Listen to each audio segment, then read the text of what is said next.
The following is a special presentation of ESPN on ABC.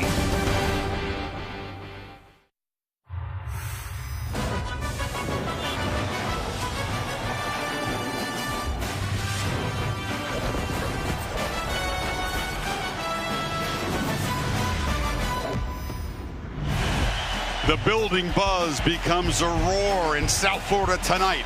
A brief but bitter rivalry is reborn in a high-energy, high-stakes collision with playoff importance. Welcome to Saturday Night Football, presented by Walmart. And this presentation of the ACC on ESPN. The Fighting Irish, after a 4-win season a year ago, find themselves 3 wins away from being among the final 4 teams standing in the college football playoff. Miami arrives with a 13-game winning streak. Welcome, Chris Fowler and Kirk Herbstreit, and a whole bunch of rowdy friends. This is a tremendous buzz in this city all week, and certainly in this building tonight. The backdrop: #1 of the playoff rankings, going down big on the road. Georgia is beating at Auburn. The Bulldogs, the one team to beat Notre Dame so far this season. So a chance for Notre Dame to move up. Wisconsin, a big statement. Stanford over Washington last night. And Miami has clinched the Coastal Division in the ACC by virtue of Louisville's victory this afternoon. So, Kirk, Notre Dame, wherever they go, they bring the hype and the heat with them, especially when they're on the rebound like this season, as Brian Kelly has just changed the blueprint of his team. Yeah, you got to give him a lot of credit. It's a complete 180 from where they were a year ago. He went out and hired a couple new coordinators. Chip Long's the new offensive coordinator, and they have a physical brand of football led by that offensive line, and, of course, their running back, Josh Adams. He's doing a great job of just having a feel for how to be able to get out there. You and I are on the field before the game, and he's a much taller, imposing looking back in person than when you watch him on film, and he's going to have a big night tonight if Notre Dame's going to go on the road and continue to impose their will on opponents. The left side of the offensive line is what you're going to want to watch tonight. They're physical, they work well together, and they get Josh Adams to that second level running downhill. And at 225 pounds, that's a problem for defenses. Here's another aspect of tonight's game, in my opinion. When he runs the ball, it creates one-on-one opportunities on the perimeter, and Brandon Wimbush has the ability to make those throws. He also has the ability, if you play man-to-man, to scramble and create.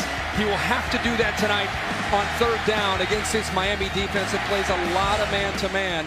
But it's about Wimbush and it's about Adams, but it's really tonight about the big guys up front and whether or not, again, they can get up front and just dominate the line of scrimmage for 60 minutes. Irish take care of the football. Only 7 turnovers this season, so Miami hunger to reverse that trend, to get that turnover chain out, and their defensive players have been challenged. We talked about the glory days of this rivalry when fast and furious Miami defenses had to deal with power running games. Can they do the same thing tonight, Kirk? They've been challenged. You're right. I think they're really feeding off. The chain's getting a lot of excitement. We talked about it last week in the Virginia Tech game. The most important thing is Manny Diaz has a defense now that is playing with a certain confidence, and they believe that their scheme will work. They're very aggressive up front. We just talked about the Notre Dame offensive line. This might be the best group that they have faced, and it's with the scheme and how aggressive and how attacking they are. So Notre Dame on the road, haven't played on the road in about 5 weeks. How do they handle the environment, and how do they handle the scheme that Manny Diaz will present? No histrionics on the field, but as Notre Dame's buses arrive, a flashback. A bottle smashing out a window of the bus that Brian Kelly was in. Welcome to Miami.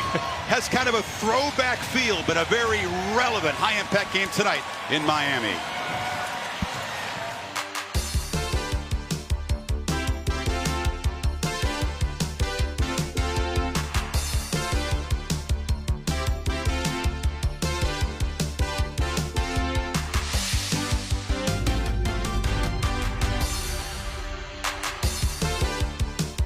The Nissan pregame rush with Kevin Nagandi, Mac Brown, and Booger McFarland is next after this message and a word from our ABC stations.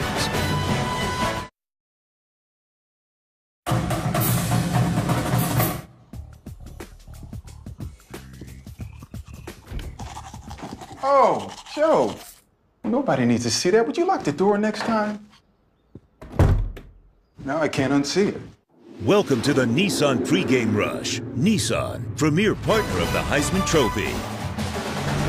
Hey there, welcome to the studio. Kevin Nagani, Matt Brown, and Booger McFarland. We had a feeling today could be a day that we could see a shake-up in the top four. Oh, we got one. How about more cowbell in Stark Vegas? Mississippi State and Harris Williams' second touchdown. Alabama responds, though. Calvin Ridley, 2 big catches. No doubt, Calvin Ridley right here. Jalen Hurts scrambles. And what a throw. On the run, on the money. Calvin Ridley, the best wide receiver in America. 14 all, and Alabama sitting at number 2. They have the chance to go to number 1 because the number 1 team in the land knocked off Georgia. They could not handle the offense from number 10, Auburn. No, Auburn dominated this game, but it started with their defense. They held a team that was averaging 279 yards rushing to 46. Wow. Auburn dominating 40-17. Clemson, they clinched the ACC Atlantic. They'll play Miami in the ACC title game as they beat Florida State. All right, who you got, Miami or Notre Dame tonight? Great game. I got Notre Dame because they're going to stay balanced.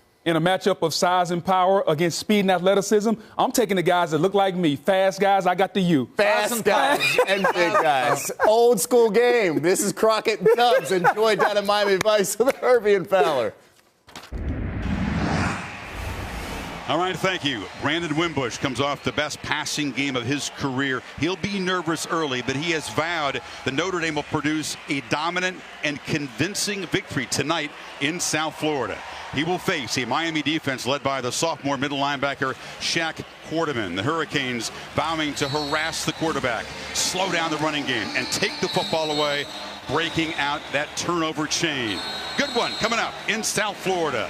This has been the Nissan pregame rush. Kickoff from Miami is next, but first a look inside Nissan's Heisman House.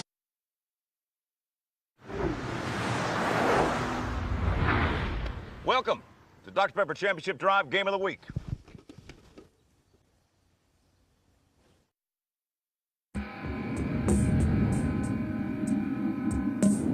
Everybody's fired up for it. That's making Miami mad, and I can't wait. I'm really not concerned about all the hype that their fans are putting on this game. They came here to see Hurricane football. Let's go like a bunch of crazy men and play some games. Can you feel it coming in the air tonight? There have been hostilities between these two schools, bad feelings. These two teams still don't like each other. It has come down to this play. 45 seconds to play. Notre Dame 31, Miami 30, and going for 2. Incomplete. Nearly 3 decades later, faces, the names have all changed, but the impact of this game has not. Third-ranked Notre Dame, led by a Heisman hopeful, seeking to run into the college football playoff. There goes Josh Adams. 7th-ranked Miami, still perfect, playing every game with purpose and a familiar swagger. Get the turnover chain ready. 2 legendary programs, seeking a return to glory. Their roads back to that promised land intersect. As history tells us, expect the classic. The Hurricanes and the Fighting Irish back center stage. As the Hurricanes storm in signature style with the smoke and the pyrotechnics. Far before the Miami and Notre Dame players were born. That was the last high-impact game between these two programs that run between 87 and 90. But they have been reminded of that by the former greats on both sides. Brian Kelly knows his team must match Miami's energy early, but he believes his team is built with a long haul.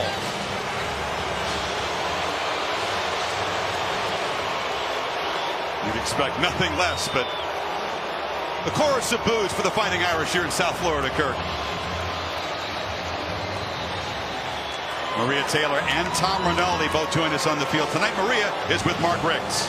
Thanks, Chris. So, Coach, after your first 7 games, you don't play a ranked opponent. Now you welcome in your second straight, and it's the 3rd best team in the nation. What was the final message you wanted to deliver to your team before taking the field? Just play hard, play physical. It's going to be a long game. It's going to be a long night.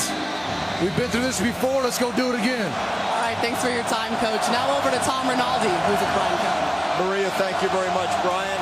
An electric atmosphere. What have you told your team about withstanding the initial wave of emotion? Well, you got to meet their energy, obviously, early on. And then as the game kind of unfolds, that's going to go away. But you got to meet it early on. Get in your optimal zone. Don't get distracted. There's 4 scoreboards around here. Get your eyes on your job, and we'll be fine. Good luck and enjoy it. Thank you. They handled hostilities early in East Lansing and took Michigan State's crowd out of the game in a rout. These programs often compared. Miami's 5 national titles, really bulk of them coming since Notre Dame won their most recent title. 4 different Miami head coaches. The Irish, of course, very much back in the running, a year removed from a 4-8 season. One factor might be the conditions. It's breezy, but it's humid, 77 degrees, far warmer than when you were in South Bend watching the Irish practice earlier this week, Kirk. Yeah, 40 degrees and chilly. They were indoors for practice, but it did make me wonder how they would handle the heat and humidity down here in Miami. Now Miami winning the toss, deferring, so they will kick off, and we'll see this high-powered running game of the Irish take the field first. Thought it was interesting watching and listening to Maria and Tom's interview with the coaches. You could see them both having to lean in to hear the questions. It is going to be very loud in here tonight. Keep in mind, Notre Dame, their toughest road game, East Lansing against Michigan State early in the year. They haven't been on the road in 5 weeks. Handling this is a big factor for them. It's not the old Orange Bowl, but it's as close as it's been in this building.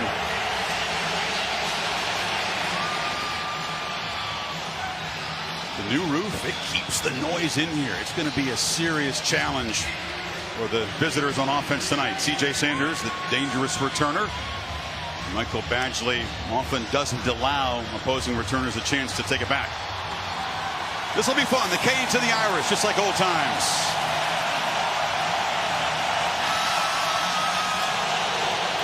Badgley boots it high, but a chance for a return. And this is Sanders from the 3. Bounces off a tackler, and a nice return out across the 30-yard line. So Josh Adams, who was on the fast track to the Heisman finalist list, then got sidetracked. Only 5 carries, sat out early against Wake Forest. Seems to be okay. No more headaches. Yeah, a lot of people wondered what was wrong with him last week, but the coaches have told us, and I saw on Thursday at practice, everything looks great. He is an imposing back that will rely on that left side of the offensive line. I would argue this Notre Dame entire offensive line works as one unit as well as any offensive line in college football. And Adams behind those big guys, averaging 8.7 per carry this season.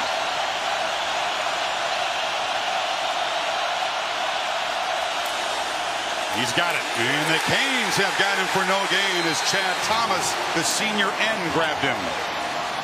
Very first play of the game, you get an idea of the speed of Miami and how quickly they move in from the backside. Robert Hainsey, the right tackle, a freshman, pulled around, and number 9, Chad Thomas, lined up against him. He chased down the ball carrier from behind and brings Josh Adams down right at the line of scrimmage. The veteran of the group, Thomas, making his 29th start tonight. Play action, and Wimbush delivers, deflected, and almost intercepted in his hands. Zach McLeod had it. It was deflected by Quarterman. We almost saw the turnover chain in the first minute. Watch the linebacker play here, anticipating a quick throw. They freeze and they wait. They wait and then they go up. Perfect job by Shaq Quarterman, the leader of this defense, timing up the leap, knocking it in the air, and then there's the Canes waiting to come up with that big turnover. It's been a big part of their defense all year, but especially the last 3 games with 12 interceptions. They have been tough on 3rd down, and the Irish need 10.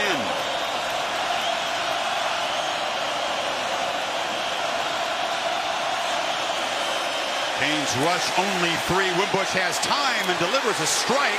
Bouncing off tacklers there is Kevin Stefferson, and the speedy receiver out of the doghouse into Miami territory. Wow, big time throw by Brandon Wimbush on 3rd down. Miami just rushing 3, spying in case of the scramble, but playing zone. A little bit different wrinkle from them on that 3rd down.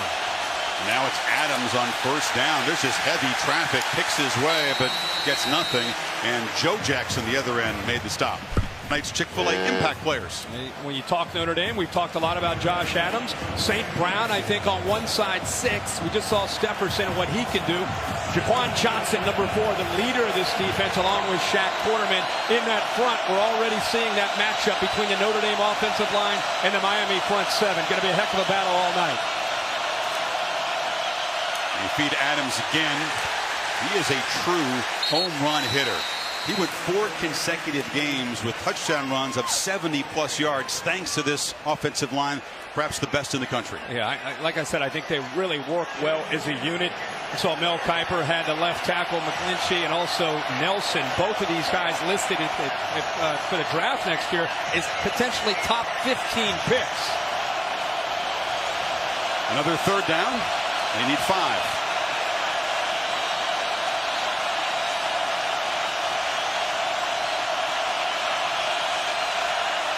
Haynes rush for Wimbush, delivers another strike, and Equiminius St. Brown a first down catch at the Miami 35. Good job again. Brandon Wimbush settling in, and there's St. Brown on a quick slant. What happened is the linebackers just cleared out, made it easy on a passing lane for Wimbush, who isn't the tallest quarterback, but with the linebackers cleared out, a great lane, and he takes advantage of it. 2 third down conversions, and now a first down throw. Wimbush for the end zone. St. Brown over his hands. He had his man beat, the safety Jaquan Johnson. Wow, well-designed play. Love the call by Chip Long. Watch the tight end Smythe right here, and watch how he works to the middle. He's going to take the safety, Jaquan Johnson, with him, and that opens it up behind there, one-on-one. It looked like a little bit of confusion. Johnson bit on the tight end. St. Brown gets behind Johnson because of it, and that time Wimbush just needed a little bit more air, and that would have been a touchdown.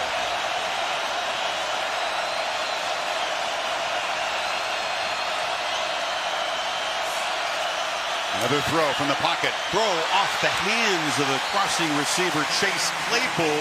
It'll be third down again. Really love how Chip Long, the offensive coordinator, we talked a lot about what he's brought to this offense, calling the plays now for Brian Kelly.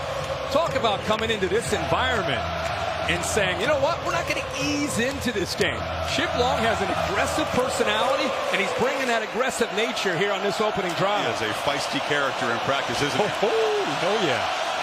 He was disappointed by Claypool's drop right there. Now on third down, Wimbush is chased, pursued, retreats, and just heaves it down the sidelines.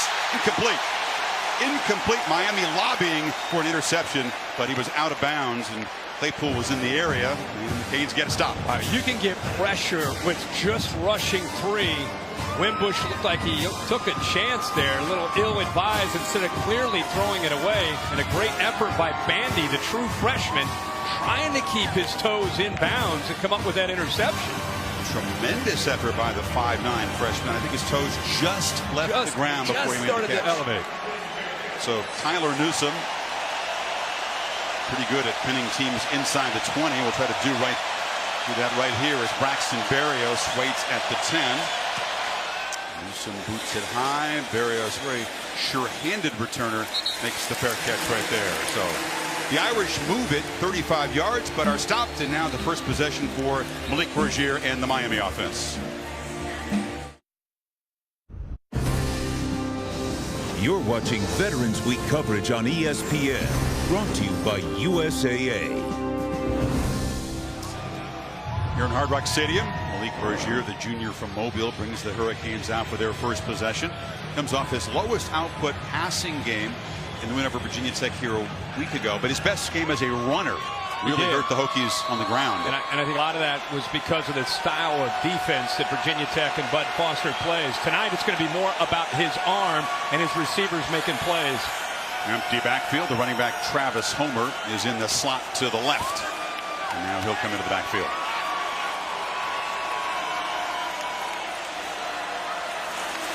Bergier back, delivers a long throw. Catch made there by Jeff Thomas, and the freshman is loose, and he's out across the 30. He can take it the distance on any touch. He sure can. And Miami tonight, offensively, because of what Notre Dame will do, Notre Dame's going to put an umbrella up. They're going to try to keep everything in front of them. And it means that Miami's going to have a lot of chances underneath. I'm going to take a peek at this to see, he may have stepped out of bounds there. It's an ACC crew. Steve McBride is the replay official. Let's see if he buzzes down right on cue. They will take a look at it. The previous play is under review. It's probably going to be about 2nd and 3. Jerry Magallanes in charge of this ACC crew. Another look at the heel of his right foot right there, catching the white. Yeah, it's on there. So that is going to be just short of the 20-yard line. Should take the first down off the board. But Thomas, one of those emerging receivers, moved from the slot to the outside. Only his 3rd game playing the new position, but he's a threat downfield. Yeah, he is. But I think Notre Dame's defense comes in. They have a new defensive coordinator, Mike Elko, who came over from Wake Forest, and they're a little vulnerable to the big play through the air. And I think they know that. That's why I said look for a lot of soft zone. And I think you're going to see Rozier throw a lot of underneath passes, rely on yards after the catch, like we just got an example of with Jeff Thomas.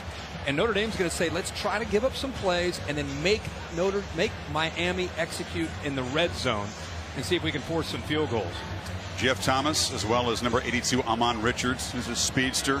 Braxton Berrios in the slot, number 8. He can get deep. And Chris Herndon, the tight end, you think he's a real matchup challenge for this Irish defense tonight, number 23 for Miami. I think Herndon and Berrios against the linebackers is something that Miami will look to try to make some plays on in the middle of the Notre Dame defense. And also just what you just saw, you get the ball out to Jeff Thomas and you have soft corner play, make those corners have to make plays in space.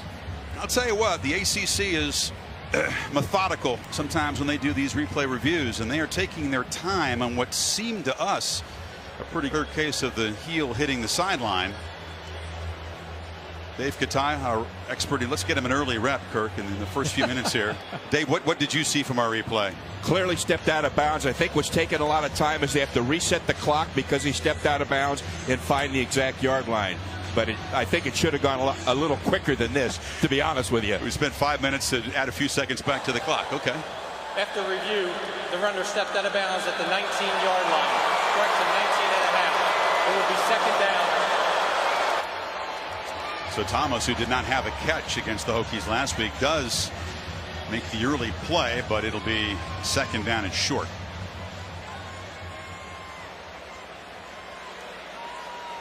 The Miami running game at times has struggled, but average per carry, Kirk, they're at 5.4. That's top 20 in the country. They just don't run a lot of plays, and they struggle mightily on 3rd down.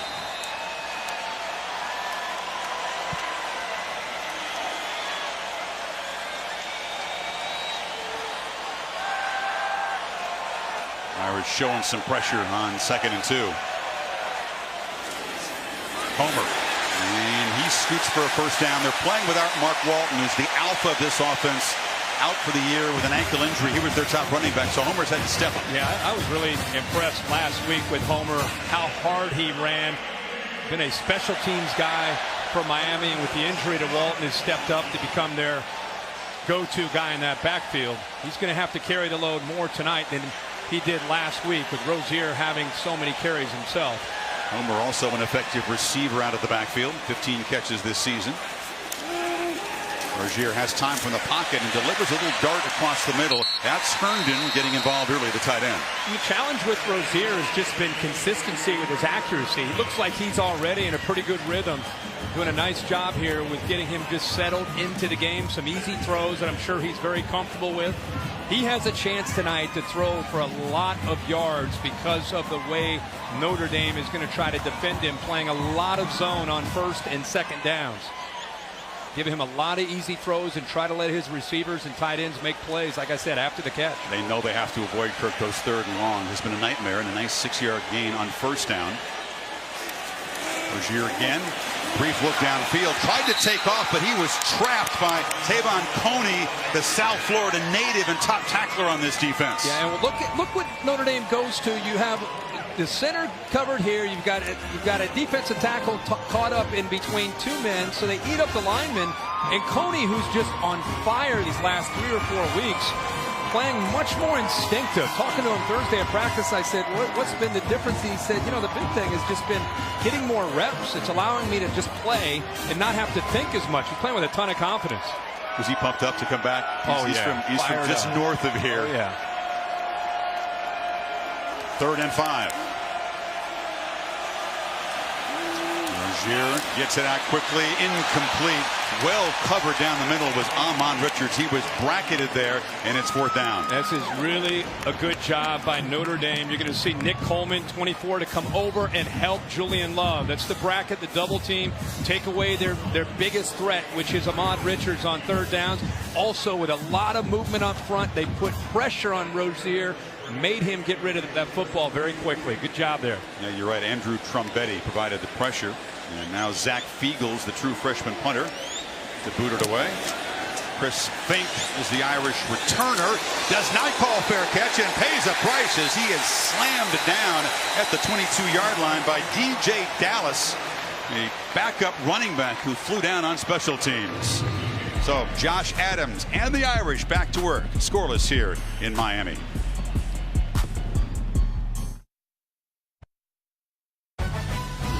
Saturday Night Football on ABC is presented by Walmart. Walmart. Save money. Live better. In part by Nissan. Innovation that excites. And the Home Depot. More saving, more doing. Nissan Heisman House. Michael Irvin hanging out with Mr. Everett there. Maybe he got a guest pass from his old quarterback, Vinny Testaverde, in the Heisman. Get in there. Perhaps Gino Torretta. Second possession for the Irish on their 24-yard line.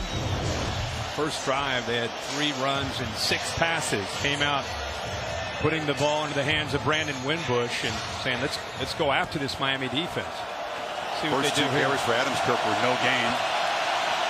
Ended up gaining 5 yards on his 3 runs in that first possession. Toss sweep. And Miami comes up, hits him, but Adams able to bounce off the tackle. Meanwhile, Brandon Wimbush a week ago, a real scare. He's playing Wake Forest. Watched his hand there. Helmet hits it. He went down hard, came out of the game for a while, but showed his toughness. Came back in the game, earned the game ball for his running and throwing in the victory. 110 yards on the ground with Josh Adams not able to be in the game. Adams has it again, and he is dragged down for a short gain to Tom Rinaldi. Chris, you saw that play. Wimbush suffered a contusion on that left hand, swollen to 50 to 70% of its normal size. You see him now wearing that padded glove. He's done that all week in practice. Now, that might not be a concern when he passes, but Kirk, as you know, he's a dynamic runner. And if he has to get toward the left boundary, switch the ball toward the left hand, that could be something to watch out for. Again, he's kept it in practice. He missed his last recovery session in terms of rehab, so not a concern for him. But Brian Kelly said he knows it's there, and he's told Wimbush, be extra careful when you make the transfer. Tommy, that's exactly what I asked him about Thursday, is what if you get on that left sideline and you're running, your instincts take over, can you squeeze the ball? And he said, actually, I don't know. I haven't tried that yet. So once he gets into the game, he's going to have to do that. He has like a big glove, and see how he's protecting that left hand. That is very risky and tough to do on the center and the quarterback. Usually you have both the left hand and the right hand together. They're just a right hand. You need a pretty big hand and a strong right hand to be able to secure that football. Canes defensive tackle Anthony Moten was slow to get up. Eventually did walk to the sidelines. We'll go into that tent for an examination as the Canes try to get the football back. Notre Dame needing 3 on 3rd down. Quarterback run here on these 3rd and shorts. Good call, option look, the pitch in the boundary, and the Canes stuff it out and smother him for a loss. Jaquan Johnson hit Claypool, the receiver, who came around to take the pitch. And he came about 15 or 20 yards. He's right here. He sees the motion. Look, you can see his eyes looking at it, so he knows what to expect, and he takes off. He didn't wait. He didn't hesitate. He knew that he had the pitch. He saw the receiver in motion. He trusted that Wimbush would be taken away, and then he makes the play there on the receiver. Nice job. Heart and soul of the defense. Undersized, quiet but respected leader. And now Newsome punts it to Berrios, who have a chance from the 25. Braxton Berrios, the slot receiver, the fine scholar athlete, puts Miami in good position at the 43. Cassidy Hubbard with your Dr. Pepper Championship Drive update. A battle of the top two teams in the Big 12. Number 5 Oklahoma trailing number 6 TCU until Rodney Anderson gets some good blocking, gets in for 6. Sooners now up 10-7 early in the first. Chris Hervey, back to you. Cassidy, thank you. Miami set up for its second possession. Poor hang time by Fiegels allowed an 18-yard return by Berrios. So Miami from the 42.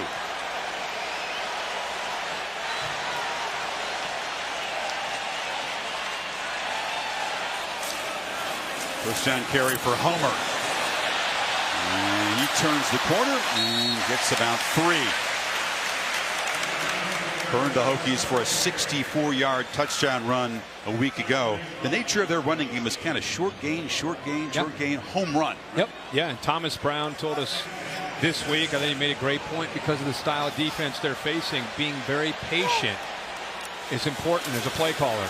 Second down throw, incomplete. Threw it into heavy traffic trying to get the ball again to Richards, but Julian Love, the corner, was all over him. Yeah, the sophomore started the year as a field corner, but he's made so many plays. They moved him into the boundary, got there a little early and got away with it. He'll jump routes. He is not afraid. In fact, at some point, I bet you Miami does a double move to test Love's discipline because he's so effective at jumping routes. 3 interceptions, 2 that have been taken to the house for touchdowns. Yeah, his third was almost another pick 6, and he leads the FBS in passes broken up this season. Another one there.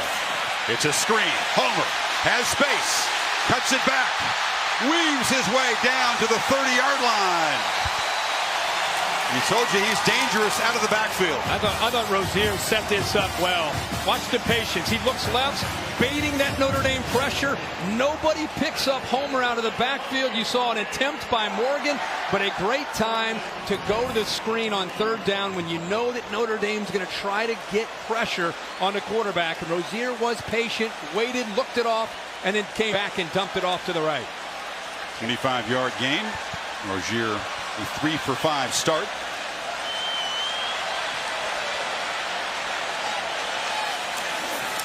Looking to throw on 1st down. Herndon makes a hands catch and muscles down inside the 20. Remember, part of what Notre Dame thought they would do is they would give up some plays. They were going to give up some yards. They want Miami to have to earn it in this area right here in the red zone. It's been a trouble spot for most of the year for the Canes.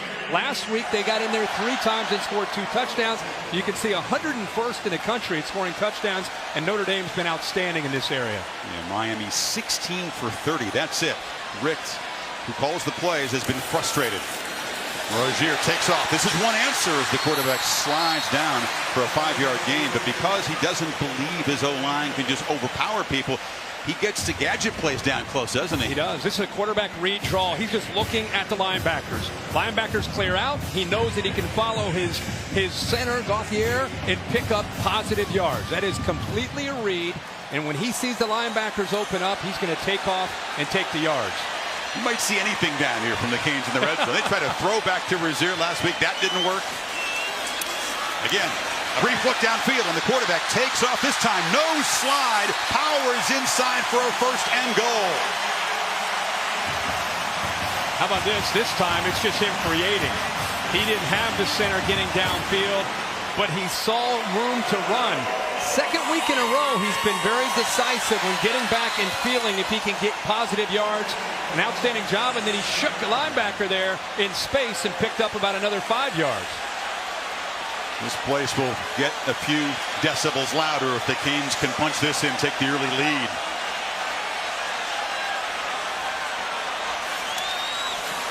fade over the head of Amon Richards, who was covered by Love. Well, that is a heck of a matchup. Julian Love is saying, bring it on. I love this one-on-one matchup. Let's do it. Good against good. Richards, who's getting healthy. The great thing is the positioning of Love, the anticipation of the potential fade, and then getting his head turned around and waiting for that football. That was perfect technique that time by Julian Love on the fade by Richards. Little shake of the head. They've targeted Richards 3 times, haven't completed one yet. 2nd and goal. Rozier again lobbing far side of the end zone. Berrios, touchdown Miami, and the Canes strike first.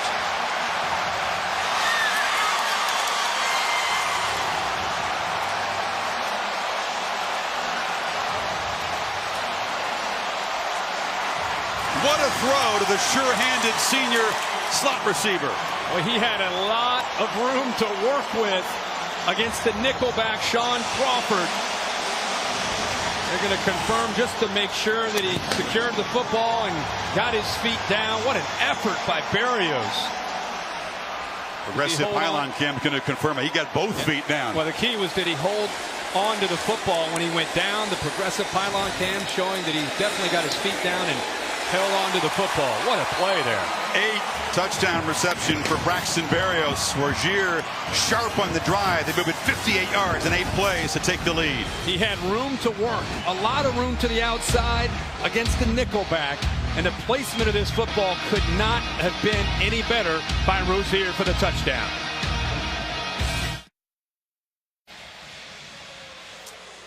Breezy but beautiful evening for the Goodyear Blimp, providing our aero coverage tonight. Committed to honoring Blimp-worthy athletes who demonstrate hard work on and off the field. Goodyear, official sponsor of the college football playoff. Malik Bergier accounting for 55 of the 58 yards in that touchdown drive. Ran it for 13, 3 of 5 passing. Well, he looks like he is really settled in.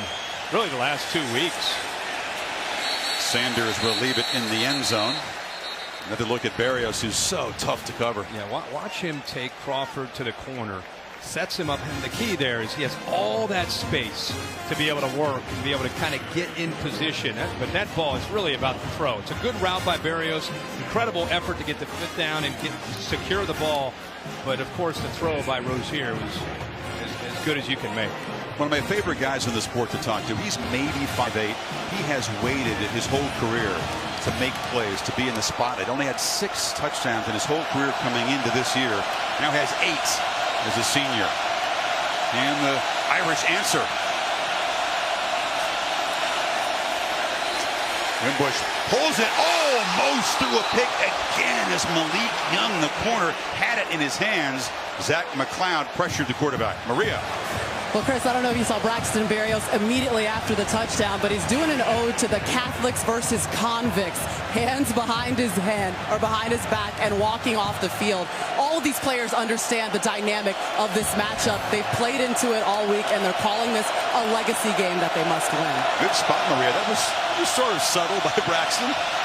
Boy, twice Wimbush has flirted with interceptions. Now they hand it to Adams on 2nd down, a short gain. He is fortunate that he hasn't seen the turnover chain already. You're right. That's two balls that could have been easily intercepted. This speed of the Miami defense. We've bragged all year about Notre Dame's offensive line and how they push people off the ball.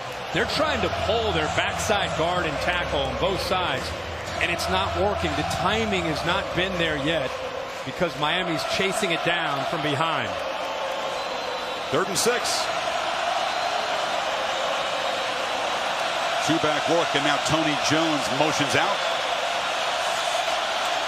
Canes only rush 3. Throw high. There's the pick.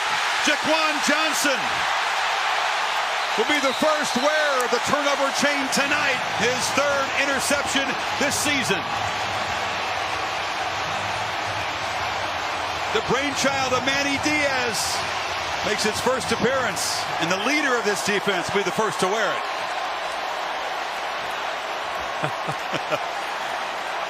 Well, he made some big plays last week. Ed Reed's got his chain on. He's excited. If they'd had the chain back in his day, the 0-1 championship team, he'd have had it a few times. Keep in mind, this is a Notre Dame offense and has not turned the football over with Brandon Wimbush at quarterback. It's going all the way back to September against Boston College. Had a streak of 114 without a pick coming in, just his third of the season. And now Miami from the 32 trying to build on this lead near the end of the first quarter.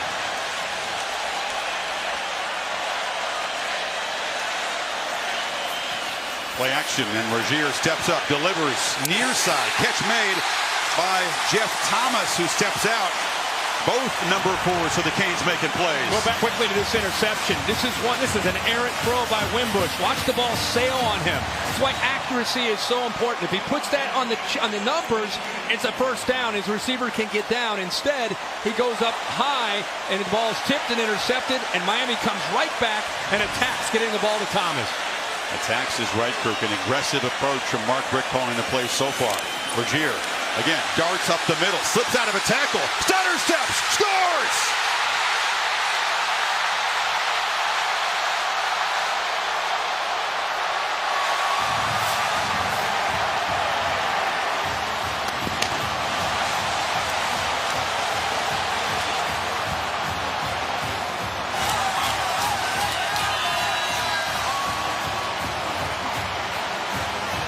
November 2017, but it's beginning to feel a little like the old days in the OB.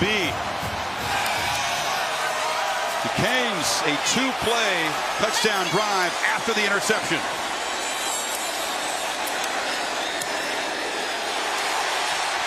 We go to a lot of great stadiums and a lot of great scenes. But right now, I don't know if I've heard anything louder than this. Starts with the interception. The ball's high, intercepted by Johnson. He, of course, gets the chain to celebrate the big turnover. Coming over the sideline, the defense feeds off of that. Miami, a pass. Second play, watch the center again. This is a read of the linebackers. If they drop out, he's going to take off. And again, showing that athletic ability that he has. A former baseball player, he has a great feel for this play. That quarterback read draw. He was a quarterback, Kirk, that struggled early in the season in first halves. He was the hero of the win at Florida State, the late touchdown pass to Darrell Langham. Rallied him against Georgia Tech, but struggled so often in the first 3 quarters of games. Last week's game against Virginia Tech, he took a step up, and he has built on that so far tonight. I think he gained a lot of confidence in the way he played last week, and as you said, he's off to a great start tonight against Notre Dame. Sanders from the 2. Hit hard. You can hear the pads popping. A flag comes in on the return. It was not near the tackle, but Travis Homer, the starting tailback, flying down. That's really what he's known for before he started carrying the football. During the return, holding number 44. 10-yard penalty, first down. So the holding penalty will back the Irish up inside their 20. Taco Bell, proud partner of the college football playoff. Be on the lookout for Taco Bell student sections and passionate fans like these all season long. Passionate fans this morning at College Game Day. What a scene on the campus in Coral Gables to kick off this day. Well, it was awesome. Brandon Wimbush has got to be poised here, not only inside his own 20, but right in front. Speaking of the student section, right in front of the Miami Hurricane student section, the loudest part of this entire stadium. Irish have been rocked by 2 touchdowns in a minute 28.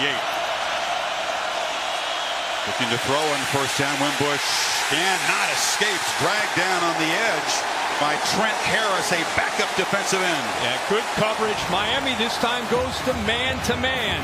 Wimbush is used to being able to get outside, being able to make plays with his speed. He's not used to a defensive end like Trent Harris, able to chase him down and bring him down. He's been making plays with his feet all year. Tonight on the road against this defense, off to a little bit of a slow start when it comes to his ability to create. This offensive line, which has manhandled opponents all season long, being outquicked so far. 2nd and 13, Wimbush delivers a low throw, and it's incomplete. They have not been in this position this season. And you talked about this, the first road trip in a long time for this team, and they have got to take a deep breath right now. And especially him. He came into tonight completing 51% of his passes. I want you to watch him. Watch his technique. Watch his form after he throws the ball. See how he dips down? he's not comfortable. His footwork is affecting his accuracy, and he kind of dropped down like a pitcher, knowing that that ball was going to go low. He had the 2 third-down completions first drive, but he's 2 for 9, and now in 3rd and 13, Wimbush trying to get it with his legs, and he'll be slammed down far short at the 20 by Young and McLeod, and the punt team comes out. After the first 2 plays, that's really the smartest call that Notre Dame could have made. Just be safe here. Almost need to weather the storm here with the way this game has gotten out of control and favoring Miami. If you wanted to come in as a visitor, make some plays early to calm down a rowdy crowd, exactly what you don't want to do. This place is lit right now. Newsom gets it away. Barrios this time does make a fair catch signal at the 36-yard line, and the Hurricanes tonight solving one of their trouble spots. Yeah, and it's been an area where the last couple of weeks Rozier's made plays running the football. That one, he just pulled down and made a great run. This was a heck of a throw. This one a little bit more of a design. The read draw where he gets his center out front blocking for him, and again, he'll surprise you with nifty moves and in the open field, make people miss. And this guy's getting into the red zone. Remember, Notre Dame said we're going to get him into the red zone, and then we're going to try to get them to kick field goals. During the kick, holding number 23 for the kicking team. That 10-yard penalty will be assessed from the end of the kick. First down. They got Drew Tranquil, one of their captains, the linebacker, with the hold, and that will move the football to the 46 of Miami. All of a sudden, this Notre Dame defense needs to make a stop. This isn't getting any more out of control. And here facing a very confident junior quarterback, Malik Rozier, at the moment. Keep in mind again, Notre Dame has not been in this kind of setting all year. Haven't trailed after the first quarter all year. This is uncharted waters. Wildcat. You got DJ Dallas, the running back, who's a high school quarterback, by the way, with Rozier out to the left, and Dallas is going to take off and fight for some yardage into Notre Dame territory. You know, if you're a championship caliber team, and both these teams think that they are, and you're on the road, you're down 14-0, somebody's got to make a play. Somebody's got to be able to create a turnover, come up with a sack. Somebody's got to do something for Notre Dame if they're the team that they think they are. Same look again as Dallas takes off out of the Wildcat. Bangs into a blocker, now gets free again. DJ Dallas sets up Miami inside the 25. Got a block on the edge from the receiver, Thomas. Yes, he did, and watched the right side of the offensive line here, too. Donaldson, St. Louis do a good job opening it up, and these receivers from Miami, they don't mess around when it comes to blocking. They get after it downfield. Same look again. Rick says it's working. We're not going to change it. This time it's a run to the left by Dallas and a short gain. So Miami, 3 consecutive Wildcat plays. That's not a look we've seen from them, but a wrinkle from Rick and a very impressive opening quarter from the hosts. 14-0 Miami. End of 1. Back after this message and a word from your local ABC station.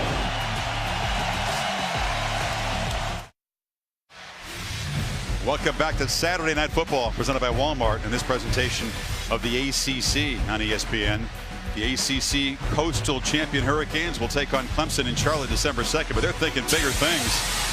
And the rowdy students who are shattering misconceptions that down here the students don't show up, the fans don't care. It's a big event town.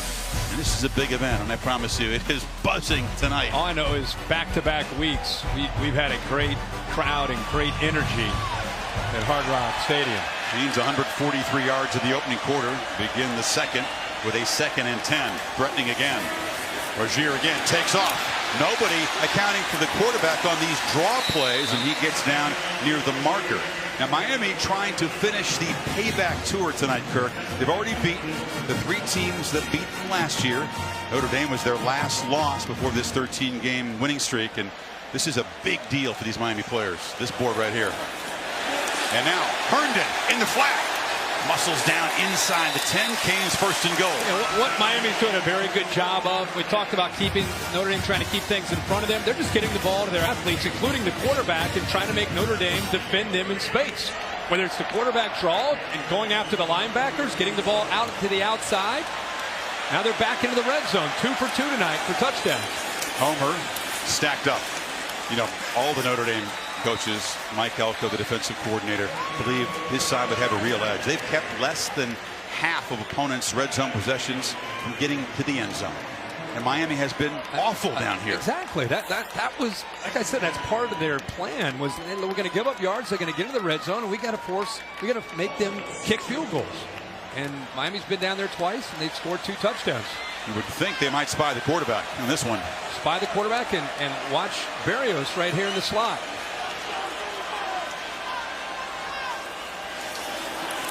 Throw far side, a miscommunication as Richards was again tied up with Julian Love, who's done a good job blanketing the top receiver for the Canes. Yeah, Love just has a really good feel. I love watching. He gets a little peek at the quarterback, sees the quarterback with a quick play fake, knowing that the ball is coming out quickly. But as you said, Chris, Richards and Rozier just not on the same page. And I say top receiver because Richards is the big play guy, the guy to look to for the shock plays downfield. But 0 for 4 in their targets for number 82 tonight. 3rd and goal.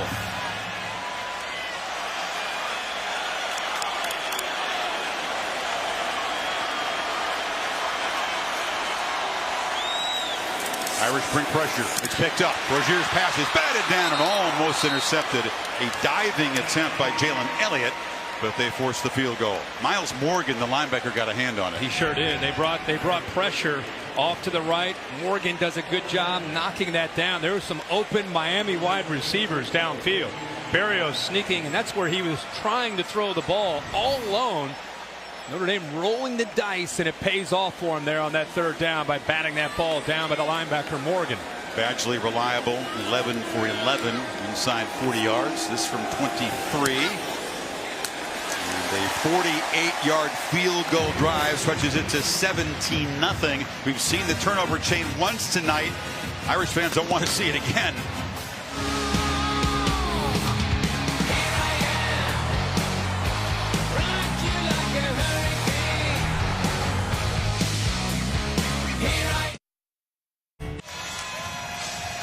The home underdog Hurricanes with a 17-0 lead. Our Dr. Pepper Championship Drive game of the week. Michael Badgley, senior kicker, just tying the Miami career field goal record. He now shares it with Carlos Huerta, great kicker from the early 90s team. He's also chasing down Huerta's career point scoring record. Boots it away, and Sanders again will take a knee. Miami graduate Chris Felica, who did pick the Hurricanes in an upset in college game day this morning, but he always picks with the head, not the heart. And as the athletic trivia question for tonight, Chris. Thanks, Chris. Of course, this is the 5th time since 1987 Miami and Notre Dame have met as top 10 opponents. All have come in the regular season. Since '87, which 2 teams have met the most often in the regular season as top 10 opponents? Ooh, I like the question. This is one you got to give us a minute. Well, some urgency, Kirk, for Notre Dame. Big drive for the Irish and their offense. And for Wimbush, personally, who hasn't had a completion since that opening drive. Josh Adams has not gotten on track, just 16 yards rushing. They feed it to him, and Josh around that vaunted left side of the offensive line gets across the 30. He is known as a power back, but he's got sneaky speed when he gets to that second level. But he just has not been able to really run downhill tonight into those linebackers. Got it again, running left, and it's very slow developing, and this Miami defense is playing too fast for the slow developing plays. It's that matchup we wanted to see. Who's going to win that matchup? Miami doesn't feel threatened. B. Delaney that time, a corner on the blitz. They're attacking that running game. They're begging Notre Dame, if you're going to come in here and beat us, you're going to have to throw the football. We're not going to let this running game beat us. We'll see the call on 3rd and 6. Irish 2 for 6 so far tonight. Man-to-man across the board. Teams are showing some pressure up the middle. They're going to play clock at 4. They're going to spy Wimbush. He's dangerous scrambler here. Got to hurry. Just get it off. And Wimbush under immediate pressure does take off, shows the athletic ability, fights near the marker at the 34. He will be just short. Trajan Bandy stopped him. You knew the blitz was coming. You knew they would spy. They tried it with Zach McLeod. He actually avoided him, made him miss. Winbush, typically, he tries to work through his progressions. It's an area that he's been improving. There was the spy. He made him miss. But Brian Kelly senses some urgency and importance of this drive deep in his own territory. Fourth and about half a yard. He thinks he wants to go for it. This is a serious gamble. Kelly's kind of going all in on 4th and 1. And a flag before the snap.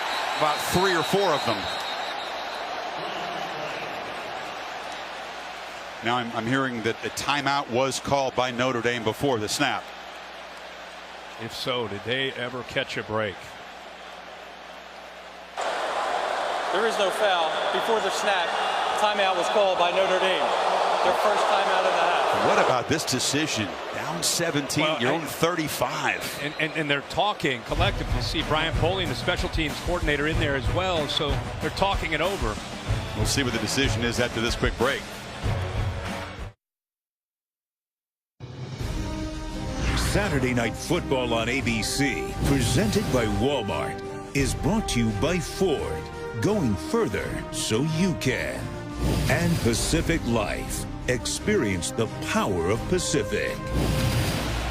A salute to our veterans around the world on this Veterans Week on ABC and ESPN, brought to you by USAA.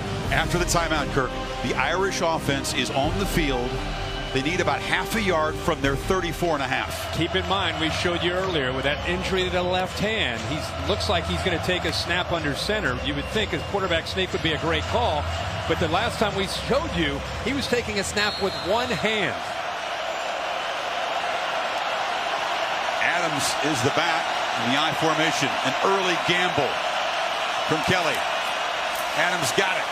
And fights and battles and stretches for first down yardage across the 35. How about this Notre Dame offensive line? They've been blowing people off the ball all year. These linebackers from Miami are getting downhill. The defensive linemen are getting off blocks. Adams, very fortunate to pick up that first down.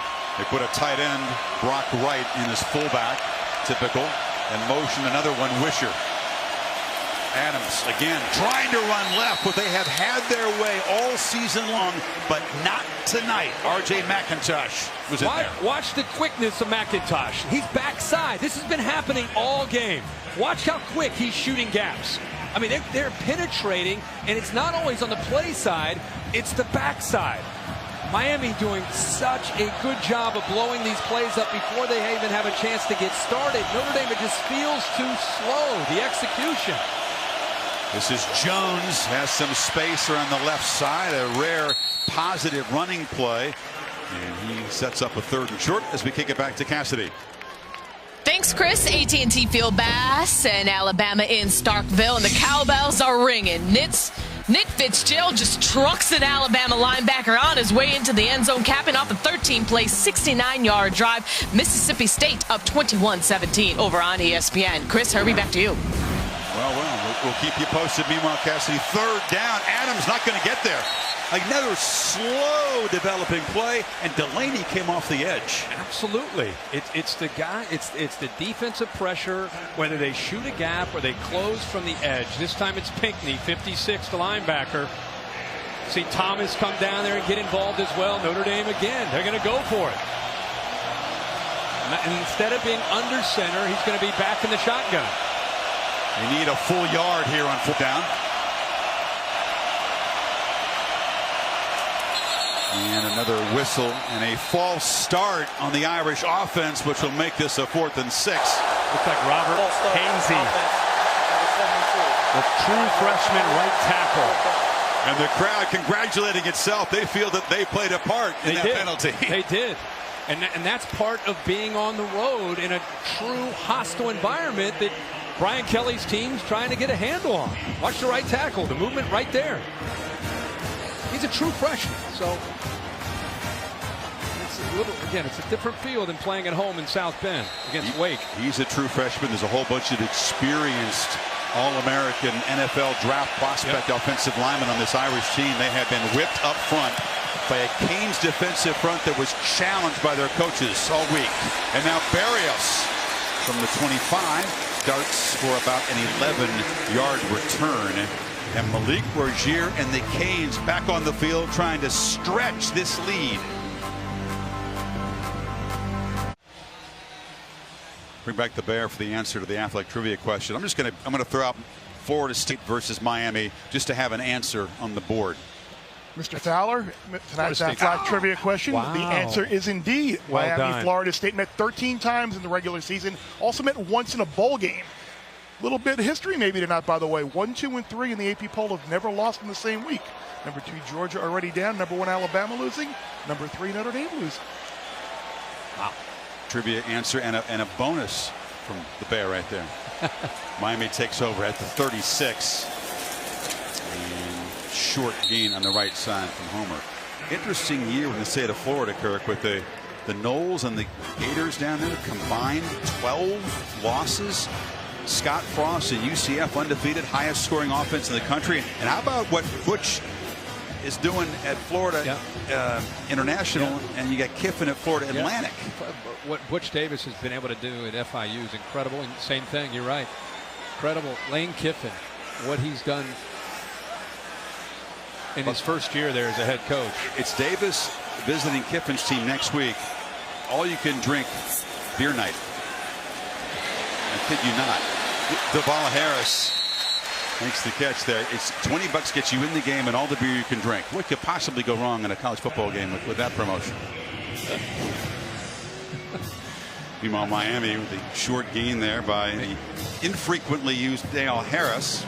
It's a big third down for Notre Dame's defense. The last thing they can afford is Miami putting another touchdown potentially up on the board and getting down 24-0. The Irish need a stop if they have plans of getting back into this game. They get Miami to third down, they got to get him off the field. Showing pressure. They'll bail out of it. Rozier steps up, delivers over the middle. It's dropped. That was Harris who had a chance to move the sticks. That Irish get the stop. The plan to attack the middle of the field has worked unless they just drop the ball. They are exploiting the linebackers in space. When they want to be able to make throws inside there, when they want to run the quarterback draw, they've been able to do it. That time he just dropped the ball. A missed opportunity for Miami. And now Fiegels to think. On the bounce, it will roll dead at the 7-yard line. So the Irish in a big hole here in the second quarter. Take over, pin back.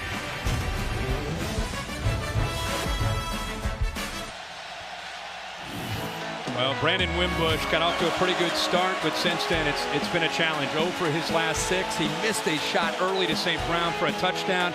His footwork on a couple of throws has been bad. That ball just down on him. This time he's off balance. Ball sails. This was the interception by Jaquan Johnson that led to another touchdown for Miami. You can see his face. This game right now looks like it's moving very fast for Brandon Wimbush, and he's pinned deep inside his own, close to his own goal line right now. He hasn't really had that look since the loss to Georgia, has he? Looks to throw on first down, delivers high, intercepted. Malik Young looking for a block, spun down inside the 10 as the turnover chain will make its second appearance tonight, and Notre Dame in deep trouble now.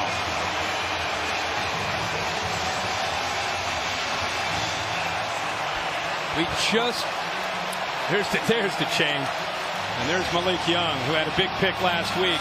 Chris, we just put a package together talking about how he's been erratic. He had 2 interceptions on the year coming into tonight, and he's got 2 interceptions already tonight in 10 attempts. But we talked about how he was off balance. That ball just sailed on him. Receiver is open. Tried to put a little bit extra on it. Ball sails. And Young is waiting right there for the interception. And now here goes Miami with a big chance to put a big score up. First and goal from the 9 can be very challenging, especially for an offense that struggled. But Rozier thinking get 7.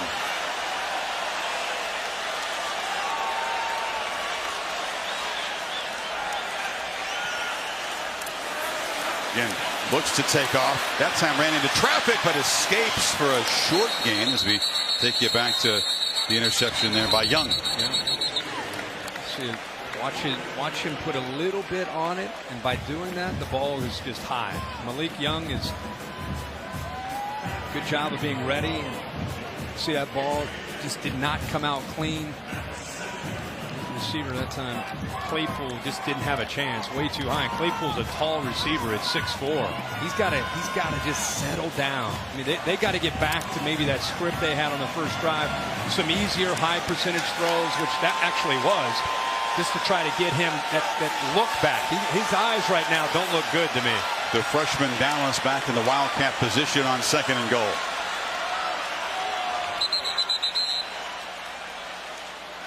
And sometimes you get a Wildcat quarterback in there. Offense. 5-yard penalty. 2nd down. We did play a quarterback in high school. You forget to see the play clock, and they didn't catch it on the Miami sideline, so that'll make it even more difficult. Yeah. Not a lot of urgency there, getting the ball snapped. It's the first penalty for Miami. Miami's got to find a one-on-one matchup that they like. Langham is to the top, 81, and he's a big target in this area at 6'4". You can see they're covering now Barrows. We've got a couple different defenders over top of him, so it would be smarter to go back into the boundary. Rozier buying time and fires it out of bounds. Quick pressure from the Irish. It was Dalen Hayes who's been trying to battle through a tender ankle, making the play that time. It was a much better job of coverage downfield. He had nowhere to go with that football. Notre Dame, better adjustments, took everything away, and pretty smart play by Rozier. Instead of forcing it, he just threw that ball away. Give him a chance here on 3rd down. Again, they're moving that safety Elliott right over here to deal with this. Barrios. 3rd and goal. Rozier for the end zone, incomplete. Tried to fire a dart to Langham, the clutch receiver you mentioned, but here comes another field goal attempt. It's a big stop by Notre Dame's defense. I mean, you intercept the ball. Miami's in the red zone to start this drive. I'd say it's the 2nd time on that series that they had about 8 guys in coverage. They took all the passing lanes away from him, and they forced Miami to have to settle for a field goal. So Badgley, who just tied the school career record for field goals with Carlos Huerta, can now take it all himself, this 30-yarder. And the record is his. Notre Dame's defense does make a stand. Miami converts the 2nd interception tonight to just 3. And if you remember, fans of these two teams, last year up in South Bend, it was a 20-0 lead for the home team. Notre Dame seemed to have things under control. Miami roared back for 27 straight points before the Irish rallied for 10 points in the last 6 minutes. So nothing for granted here, but this has a very different feel than what most people expected tonight, including Brian Kelly. You're right, and Notre Dame, most of this year, they've been able to control things with their running game. They can always fall back on the running game to be able to get Brandon Wimbush better opportunities with play action. They're not able to run the football, only 40 yards so far, and a lot of their runs have just been too slow in developing, and Miami's speed has been able to negate that, and it's put a lot on Wimbush to be able to try to get it done in the passing game. We talked to McGlinchey and Nelson. You were up there. You get the feeling they are stunned that they've been dominated up front so far. Of course, but you're a competitor. You think it's going to change, and it could, but they've got to be able to get a couple first downs to kind of get their mojo back right now. 5:56 to work with to try to cut into this lead. Your NFL Sunday begins with Sunday NFL Countdown at ESPN, 10 o'clock Eastern Time. All access with the Lions wide receiver Marvin Jones. And then Monday Night Football. The Dolphins play their home games here, of course, at Hard Rock. Take on the Panthers in Charlotte. Also available in Spanish on ESPN2. And a quarterback change as Ian Book, the sophomore, who has earned the trust of this team in his brief appearances, spelling the rattle Wimbush. More consistency from the passing from Book, and the ball comes out very quick. He makes quick decisions, gets the ball out. And a handoff or a keep on the edge there by Pinckney. He is run down. Welcome to the ball game, my friend Ian Book. There's Michael Pinckney, middle linebacker, able to chase him down and hit him. And actually, Chris, that's probably the best thing that could have happened to Ian Book. Standing over there, charting plays, helping when Brandon Wimbush would come to the sideline. Best thing that could happen, get a big hit like that and just settle into the game. Guy can throw the football. The sophomore from California did start the Carolina game. Got to win and feed Adams. And I tell you what, if you got this guy in this offensive line and you can't make any hay on the ground, it's going to be a long night. The battle in the trenches was advertised all week. Who would win that battle? Right now, it's no contest. And we're not even talking about the Miami linebackers. We're talking about Norton and Thomas and McIntosh and Joe Jackson. And now a brand new quarterback coming in cold, facing this crowd and this defense, needing 8 on third down. Here they come. And they swarm him. Book escapes and just heaves it into the bench. He did get it across the line of scrimmage. Shaq Quarterman storming in from his linebacker position. Punt team coming out. Now the pressure, they're walked up. They're showing it right here. They're coming and coming after him, trying to make him feel uncomfortable. They get to him. It's the freshman Bandy, and eventually he just throws it away. How about Manny Diaz? Great job of feeling, hey, they got a young quarterback in there, hasn't taken a lot of reps. Perfect time to dial up pressure, get him off the field on a 3-and-out. To add to their problems, the Irish punt team hadn't been that strong tonight. Newsome's kicked the ball low and allowed Berrios returns. This is a better kick, and Berrios, even though he had a whole lot of space, signals fair catch at the 32 and is frustrated by that decision. Well, Tuesday night, it's a college basketball doubleheader. #1 Duke gets #2 Michigan State, 7 o'clock Eastern time. And then Kentucky and Kansas in the nightcap, the annual State Farm Champions Classic from United Center. All games also streaming live on the app. And you guys will be there in Chicago at halftime to announce the latest college football playoff rankings. And how crazy could those rankings potentially be? Mississippi State, I don't know if they're still up on Alabama, but imagine if Georgia goes down and Alabama goes down, and who knows if Miami ends up winning this game, like Bear said, 1, 2, and 3 go down. Committee will have a lot of fun putting those rankings together next week. Still some football to be played, but if that happens, yeah, we'll have a nice conversation later tonight. Good luck with your top 4. Yeah. Oh yeah. Rozier, play action, delivers across the middle, and the catch is made by Lawrence Cager. The rangy receiver moves the ball into Irish territory.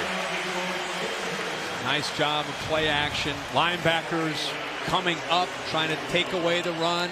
1st and 10. Break a tendency, get the linebackers up, make the easy throw to the big receiver. 6'5". Nice big target. 17 yards, just Cager's 9th catch of the season. Now they go far side. Berrios stumbled a bit as he caught the ball, picks up 3. Remember, Mike Elko came into this game thinking, hey, let's throw that umbrella out. Let's not let anything get behind us. We're going to give up some passes underneath. Now he's down by 20s. Wonder if he sticks with that plan or gets a little bit more aggressive. So far, sticking with the plan, giving up some of those underneath throws. And they think it up at far side. Herndon knocked down. Elko coming from Wake Forest, where his defense is renowned for disrupting with the pass rush and takeaways. 2 areas that Kelly knew he had to fix from last year. That's exactly right. He's done an incredible job of being able to get this defense to play with confidence. Big 3rd down here again. Playing with some tempo. They need 2. Homer picks his way, battling and fighting, and he'll be stopped a yard short by Tavon Coney. So it's 4th down. Decision time for Rick from the Irish 40. Playing fast. Going quick. There they go. Notre Dame not even lined up. Yep. And a whistle before the snap, and Notre Dame's sideline calling a timeout as they saw their guys were not ready for that 4th down play. Before the snap, timeout was called by Notre Dame. Their 2nd timeout of the half, 32nd timeout. So Rick trying to stretch the lead before halftime here, trying to add to this 20-0 lead. The college football playoff rankings brought to you by Goodyear. There will be changes. You can count on that because of what happened on the plains at Auburn today. Yeah, look at all 3. Well, it's tough to go on the road in college football in November against good teams. Sure is. Clemson 31-14. We watched that game. That was a very, very close game. Score not. That was a 17-14 lead. The Noles had the ball trying to drive for the lead, and there was an interception thrown by Blackman. Oklahoma, very convincing start, by the way, against TCU at home. Norman. Yeah, watching Oklahoma play, it's almost like your other sport, tennis. Like if you don't break a serve or two, you're not going to catch up with them. Ricks deciding not to go for it, sends out the punt team. So Kelly, by calling that timeout, perhaps gave his team a chance to cut into the lead before halftime. The high kick by Fiegels. He's very good at that. Fair cut inside the 10. Goodyear bringing you these beautiful aerial pictures. When Mother Nature blitzes, you'll need the very best traction on and off the field. You'll need weather ready Goodyear, more driven.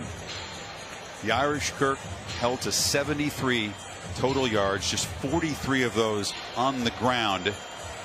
24 by Adams. And it seems like every time they start a drive, it's inside their own 20-yard line. Every drive. Other than the first drive, they've not been able to flip the field. And when you're down 20, it's hard enough. But to try to call plays when you're down 20, backed up by your own goal line. 2:47 before the Capital One halftime report. Two-back look for the Irish. Book still in the game. Adams still trying to get wide, and the Canes still stacking him up. That was Zach McLeod knocking him down.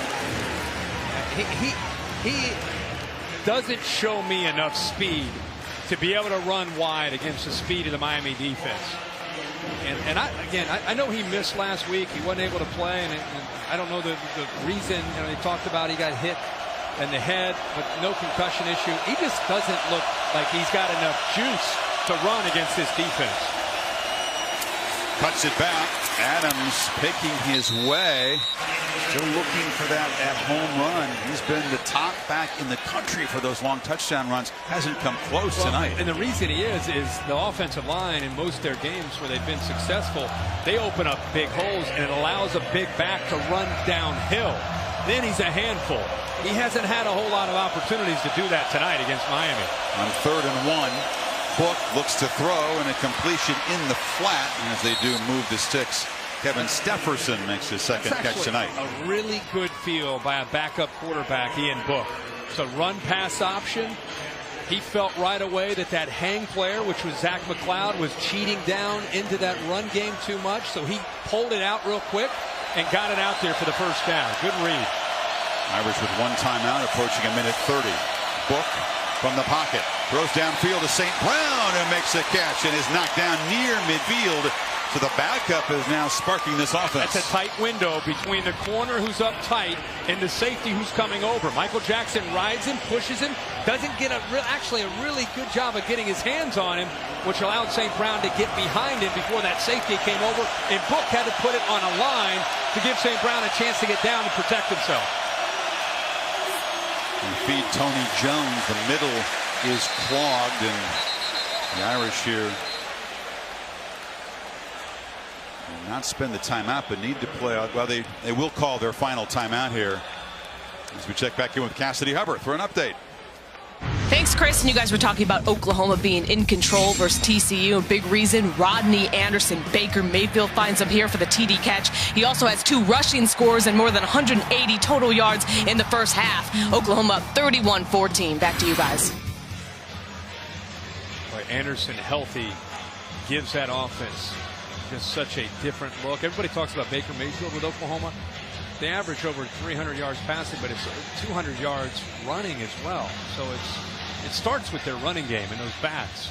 Such a complete unit on that side of the ball. Up 17, but I'm not sure everything's ever in total control in the Big 12. We'll keep an eye on that game, but a very impressive start for the Sooners offense. Right, so Notre Dame, they're out of timeout. Got a minute 11. You got a backup quarterback that's starting to get settled in here. And they're looking a little bit better offensively. And I really think Tony Jones brings a little bit more twitch and a little bit more quickness to this running game than what we've seen so far from Josh Adams. I like seeing him in there, 34. Sophomore from St. Petersburg. He's behind Book. They fake it to him. Book has to elude pressure. He's got room to run. He's not Wimbush fast, but he's a pretty good athlete, and he scoots for a first down inside the 45. Yeah, that was a good job of feeling that. He did a really good job of stepping up because Joe Jackson was coming around in the sophomore, ready to come up with another sack on the year, but he was able to use his strength to get away from him and then step up and get some good yards. And got out of bounds. They moved from their 8 to the Miami 42. Book again under pressure. Low throw. Catch made by Jones. He's knocked down inbounds, so the clock is running. Yeah, good hands. This is another thing about Tony Jones. He has wide receiver hands. But you're right, he stays inbounds. And need a little bit more urgency here from Book. Yeah, that was a mistake. Did not find the sidelines. Book climbs the pocket. Delivers a downfield throw into danger. Jump ball incomplete. Almost a second interception tonight for Malik Young. Yeah, he's got to air that out. Throw that as far and as high as he can and let his receiver get underneath that. Stepherson does a good job to come back to knock that ball away from Malik Young, who almost came up with that second interception. If he put that up in the air, because Stepherson got behind Young, he's got a chance to make a play on that ball. Underthrew it. A look we did not expect to see. An Irish offense, as Miami calls a timeout on defense here, led by Josh Adams and Brandon Wimbush into this game. And now Wimbush has been hooked for Ian Book, who's provided a spark, and Adams, who we don't think he looks himself. He's not really contributed tonight. So all of a sudden you got backups forced into duty, down 20 on the road, and juiced up crowd. But I tell you, Ian Book has brought a little something to the offense, and that's what I was talking about. When you're on the ropes and you're on the road against a team that is really playing with confidence, you obviously need a stop from the defense. They've had a few of those, and then you need an offense that can come up with a couple first downs to all of a sudden be able to say, fellas, hey, we're in this thing. This isn't over. We got a whole nother half. They try to get a field goal here, maybe a touchdown, and it's a different game. Are you surprised by the decision to lift Wimbush? Do you agree with it? Based on what we saw from him after the first drive, I think you do it now. If you wait too long, it's too late. I talked about the look in his eyes. He just didn't look comfortable. Faces a 3rd and 6. Adams is back in the game. Book delivers a dart, intercepted. Look out! Trajan Bandy, the true freshman, break out the chain again.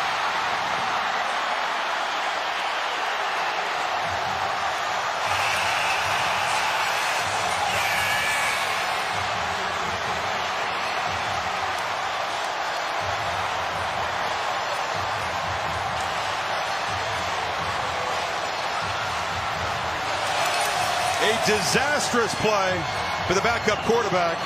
3 first-half interceptions for Miami's defense. They said, there it is. First time for him. Shane, the first time, and they say he is a future superstar as a true freshman. 66 yards on the pick 6, and Miami is putting a beat down on the Irish.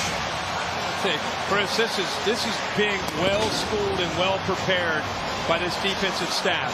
He's out here, but he has a feel there's going to be a quick slant that goes in front of him. It's going to come here, but he's reading this. The quarterback telegraphed the pass, and he got a jump on it right there. By reading his quarterback's eyes, having eyes on the quarterback, it allows him to get a little bit of a head start and anticipate the throw. He jumped the route, looking at that quarterback, and makes a huge play again for the Canes defense. Notre Dame's last visit to this building, they came in as the #1 team against Alabama in the BCS championship game, a first-round knockout. They looked completely overmatched that night, beginning to feel a little bit like that tonight as Kelly tries to calm down Book.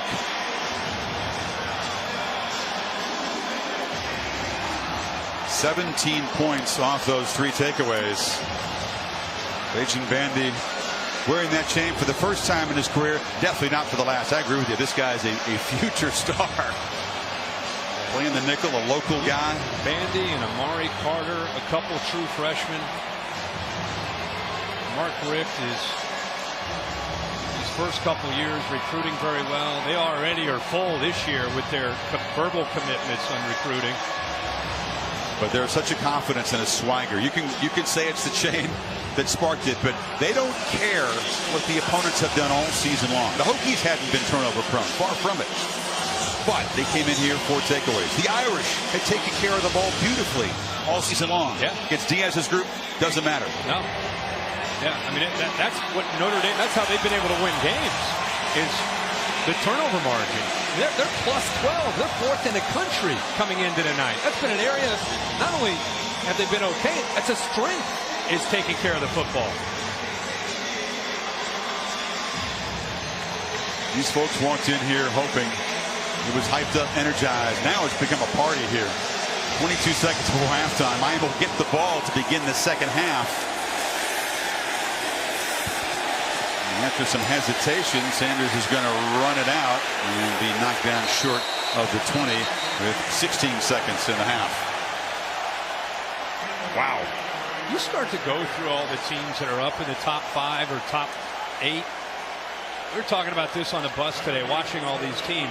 Is there really a great team out there? I mean, is there, after watching this first half, it's pretty easy to say this team looks like they could be a great team, but as we've watched 8 or 9, 10 weeks of football, everybody has a weakness. Miami making a case for not only making it in the top 4, maybe Miami the best team in the country. Can you imagine saying that 2 weeks ago?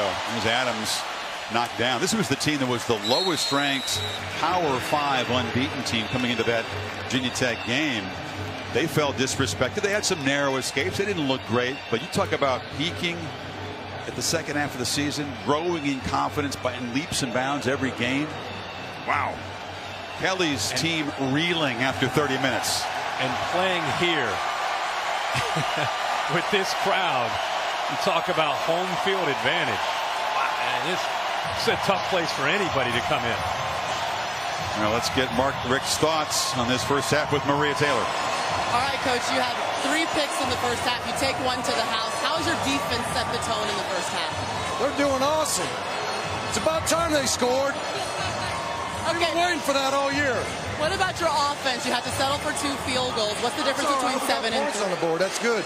We got 2 touchdowns too. You forget those? I did, I think, Coach. Over to you, Chris. He's having fun. Yeah, I think everybody in the building wearing orange and green is having fun. Miami, 194 total yards. It's a modest total, but the defense just setting the tone with 3 takeaways, 17 points off the turnovers as we go to Tom Rinaldi to get Brian Kelly's thoughts. Chris, thanks. Brian, as challenging a first half as you can have, what's the first thing you tell your team about how to try to get back in it? Well, let's fight. Let's have some grit and some toughness. And, it's great to say that, but you got to take care of the football. And we've turned the football over. We haven't done that all year, and there's silly turnovers. So we've got to clean that up. And obviously we can be gritty and be tough in the second half, but we got to take care of the football. What precipitated the quarterback change, Brian? Well, we weren't throwing the ball very well. We weren't making good decisions, and so we tried to get a little something there with Ian, and then we made another poor decision. So got to go back. We got to coach better in the second half, and we got to play better. Appreciate the time. Thanks, Brian. So out of sync, out of character, and 27 points down at halftime here in a raucous Hard Rock Stadium. End of the first half. Stay tuned for the Capital One halftime report right after these messages.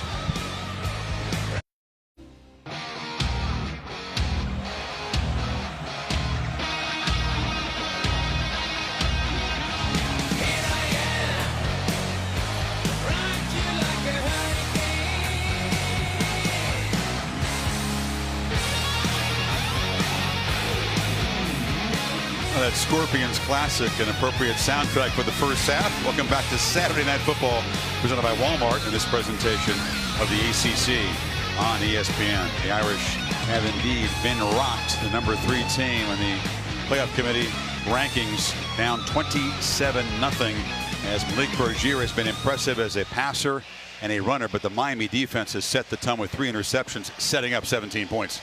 They have been having, we've had fun with the turnover chain, but it continues tonight. The last 3 or 4 games, they seem like they have been being able to attack, and they're just playing with a whole different level of confidence and buying into what Manny Diaz wants from them. They came in incredibly well prepared, and the size of Notre Dame and the size of their running back Josh Adams is first half they lost to the speed and the violent approach from the Miami defense. It's an offense for Notre Dame that had its second most productive day ever, and it's a long history. 710 yards against Wake Forest, held to 139 by the Hurricanes in the first half.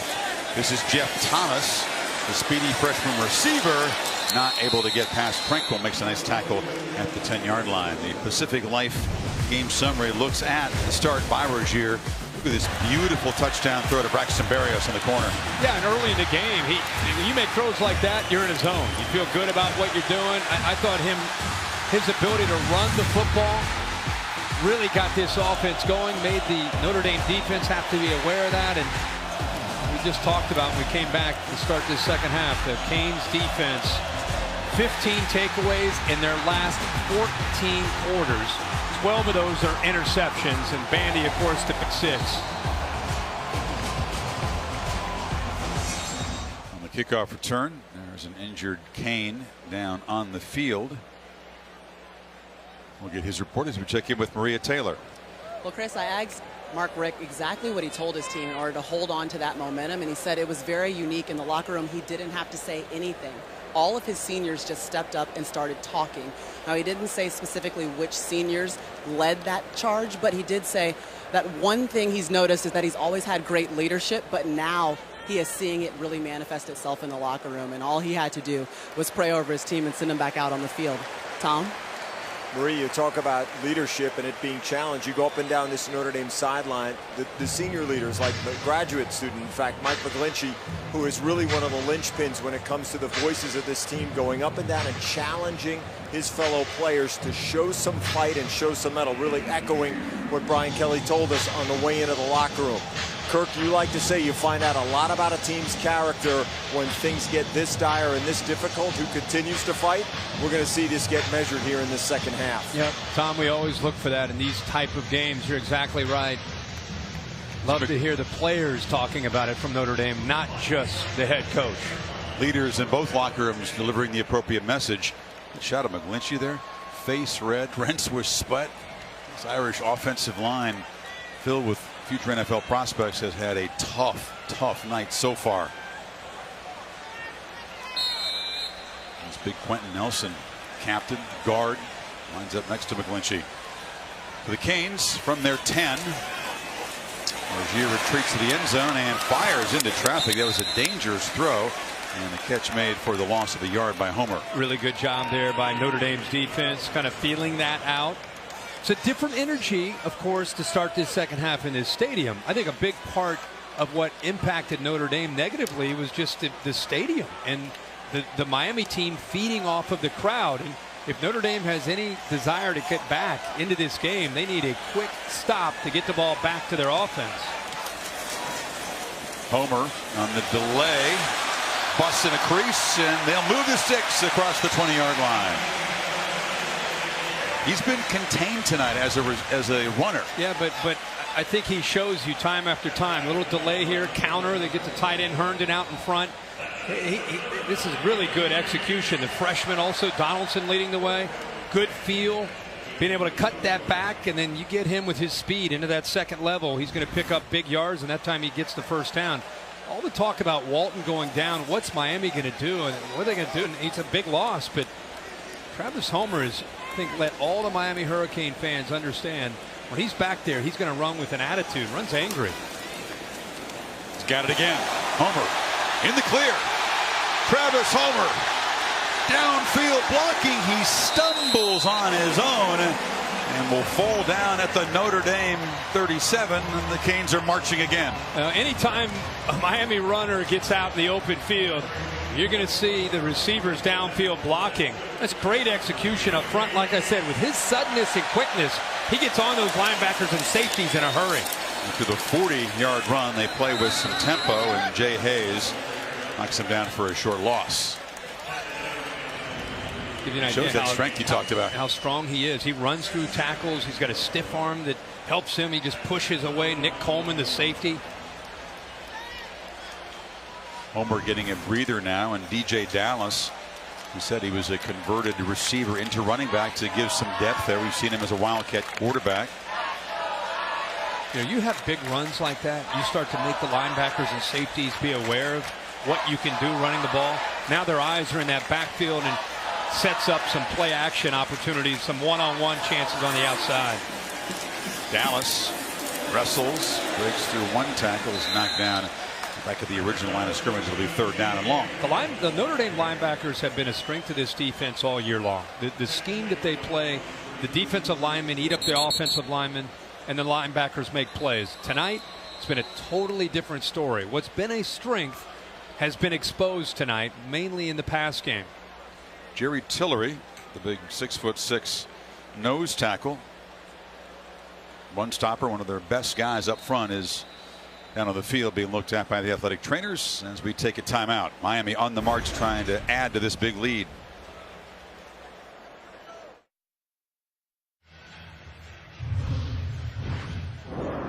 Welcome back to the Dr. Pepper Championship Drive Game of the Week. Thank you, Larry. Canes have taken the second half kickoff and moved it 52 yards in 5 plays. Now they face a 3rd and 11 at the Notre Dame 37. Notre Dame's got to get pressure here from Hayes, Okwara, 2 of their better pass rushers off the edge. Rozier's not been sacked, Kirk, and rarely has he been hit or pressured. Softer coverage up top.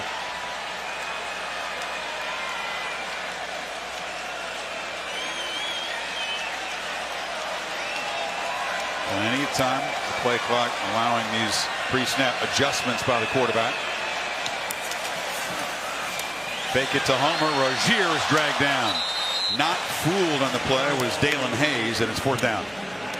The sophomore has tremendous speed. You mentioned he's got an ankle that's wrapped. He sustained a little bit of an injury to that left ankle in practice. He stayed home and showed that discipline. 6'3" and 260 pounds, plays with pretty good quickness. They're going to go for it. Yeah, quick snap there, and under pressure, Rozier lofts it downfield to Cager, who makes a catch inside the 10. A 4th down conversion as they beat the fine corner, Julian Love. And Rozier holds on to the ball to the very last second, and Cager is 6'5", and he goes up and over Love at 5'11". The great thing there by Rozier is he put it up high in the air for the tall receiver. And now Homer, as they get back in the red zone, they grabbed his face mask. That'll move it half the distance. Like Jay Hayes grabbed the hold of the running back's mask there. Personal foul, face mask, defense, number 93. Half the distance to the goal, penalty, 1st down. So a 28-yard pitch and catch on 4th and 9. Well, he puts this ball so high, and look at Cager time this up. Well, we're so used to talking about Richards and Jeff Thomas, the true freshman, of course Braxton Berrios, the tight end Herndon. Langham makes plays, and now it's Lawrence Cager, the sophomore, who goes up and over Notre Dame's best cover corner, Love. So that 4th down conversion, the face mask penalty, makes it 1st and goal inside the 5.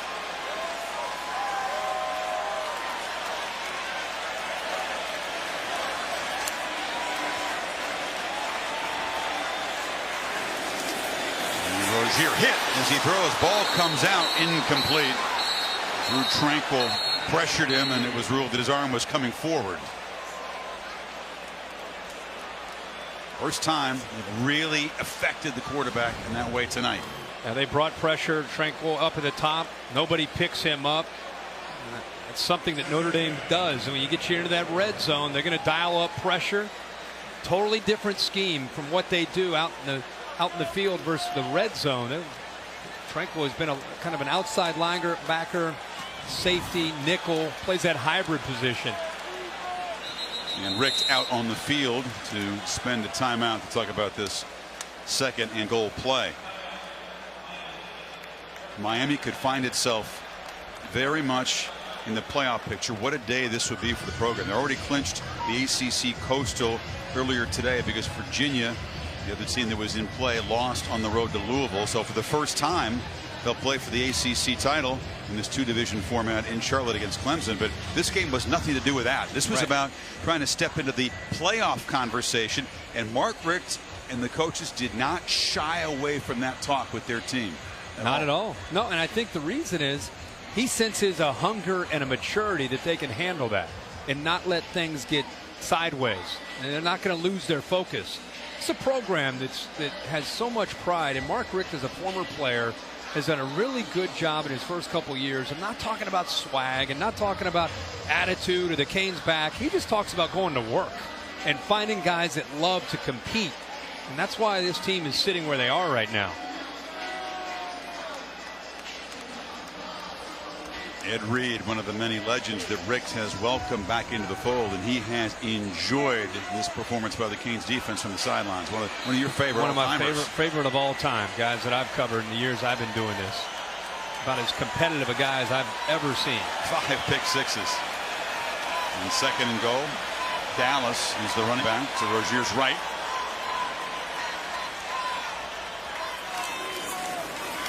He's got it. Trying to get the edge. Cuts back, dives to the pylon, touchdown! And the Canes build the lead. High fives from Ed Reed, and a miserable night for Notre Dame in South Florida, just getting worse by the minute. Nice to see when Homer goes down that DJ Dallas has shown his coaches in practice that he's ready to be that backup running back, a high school quarterback, a wide receiver.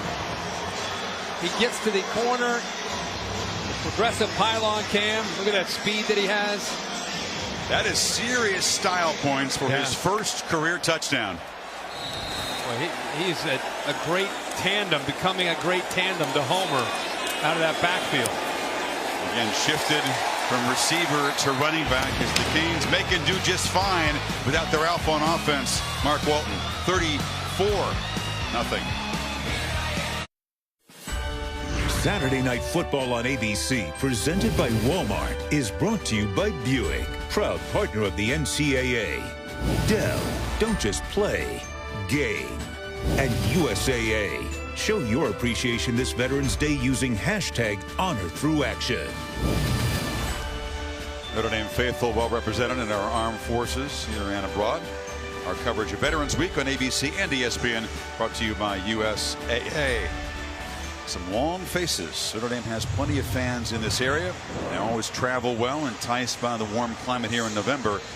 But it has been anything but memorable in a positive way for the Notre Dame fans tonight. 34-0 as the Canes move it 86 yards in 9 plays, 4.5 minutes to stretch the lead.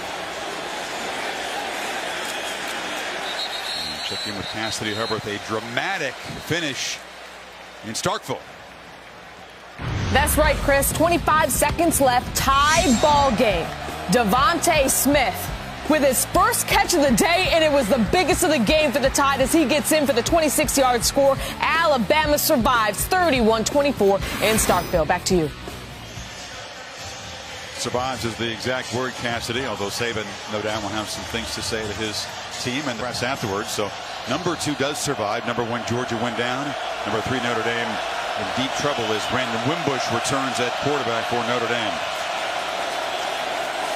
Tries to get Adams going. He is tracked down, hit early by Chad Thomas and wrestled down. Nothing doing for 33 tonight. That play has been really the night to this Notre Dame offense. This has been a battle at the line of scrimmage that Miami has won. They've disrupted the timing when they pulled. Watch the quickness and watch the speed of that Miami defense. Not only play side, but backside here with Chad Thomas bringing it down. Entire night. Miami defensive line led by R.J. McIntosh, Kendrick Norton, Chad Thomas, Joe Jackson. That front four has played well all night long for Manny Diaz. Josh Adams was slow to get up and walks to the sidelines for the Irish after losing 6 yards on that play. It's a Miami defensive front that's playing without Demetrius Jackson. Take another look at the tackle. He was hit really hard from behind.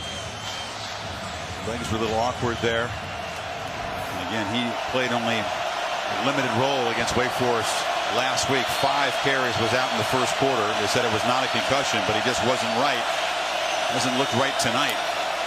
They swing it near side, and the catch is made by Claypool, and Shaq Fordham and the linebackers right there. You know, obviously hope Josh Adams is going to be okay. And after last week and then tonight, this offense and its scheme, just from the very beginning, I said, just too slow in developing against the relentless pursuit of the Miami defense. They're not letting up either, Chris. It's a running game that's mauled most everybody. Gained 325 yards a game on the ground. They have 71 right now. 3rd and 13. Wimbush flips it short, and the low throw makes it awkward for Alize Mack. The tight end stumbles there, and it's 4th down. And they're bringing the blitz again on 3rd down. They bring just one too many on the outside here, and they get free. It's a good time to try to set up a screen, but the ball is low, and really no chance for Mack at all on 3rd down and long. Miami seems like they have 15 guys on defense. They're playing with 11, right? I think they're only allowed 11, but I get your point. They're everywhere. Well, they've been all over the Irish offense on 3rd down, just 3 for 12. And the punt by Newsom is his best of the night and drives Berrios back to the 30. But Miami making a strong statement here tonight.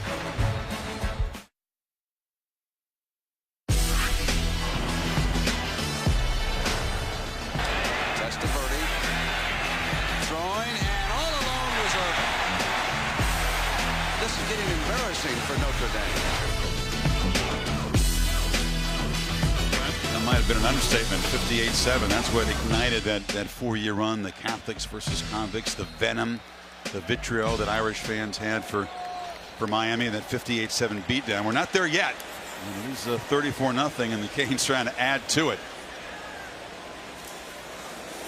Homer testing the right side, will be knocked down for a short loss. Of course, down here in Miami, which never fully bought into the Catholics versus convicts, this mural in the Wynwood section, kind of an artsy area known for its street art there, Catholics versus confidence, and they've shown that from the start tonight. It's a pretty good effort.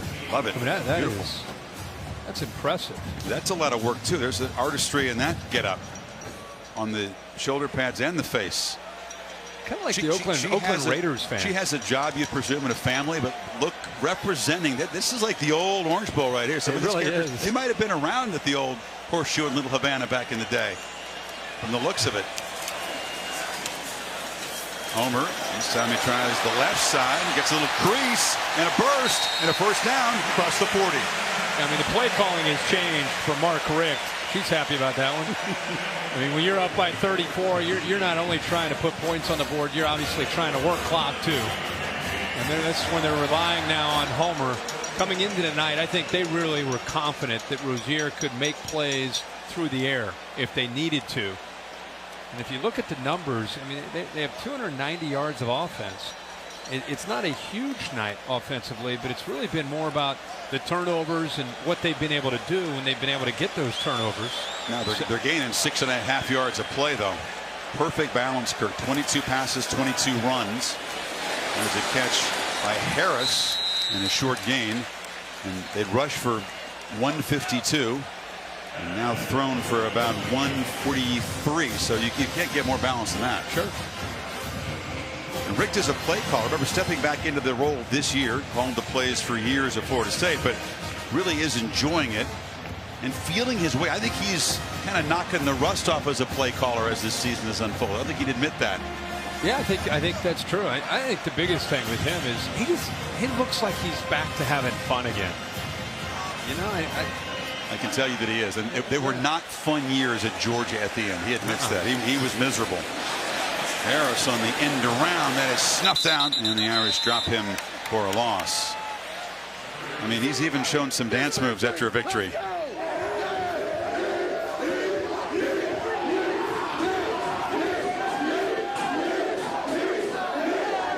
I mean, is that Mark Richt at Georgia? Is that the same? No, that wasn't Mark Richt at Georgia.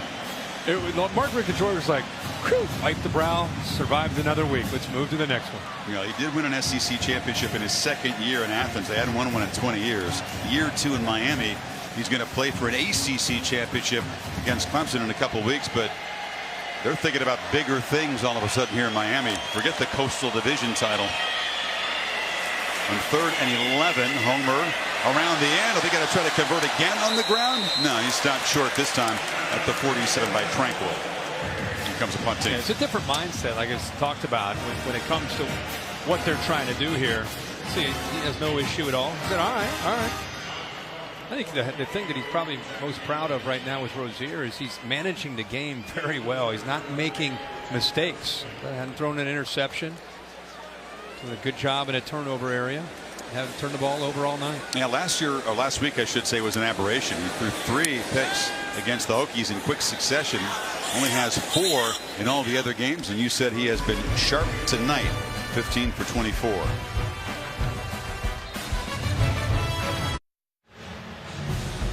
College Football Playoff National Championship Trophy presented by Dr. Pepper.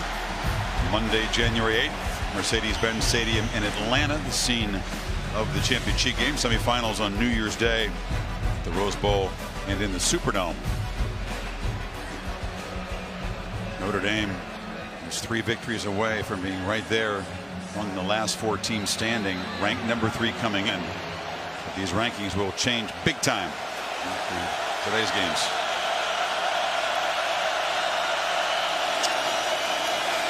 Bush around left end, scoots out of bounds after a gain of 6.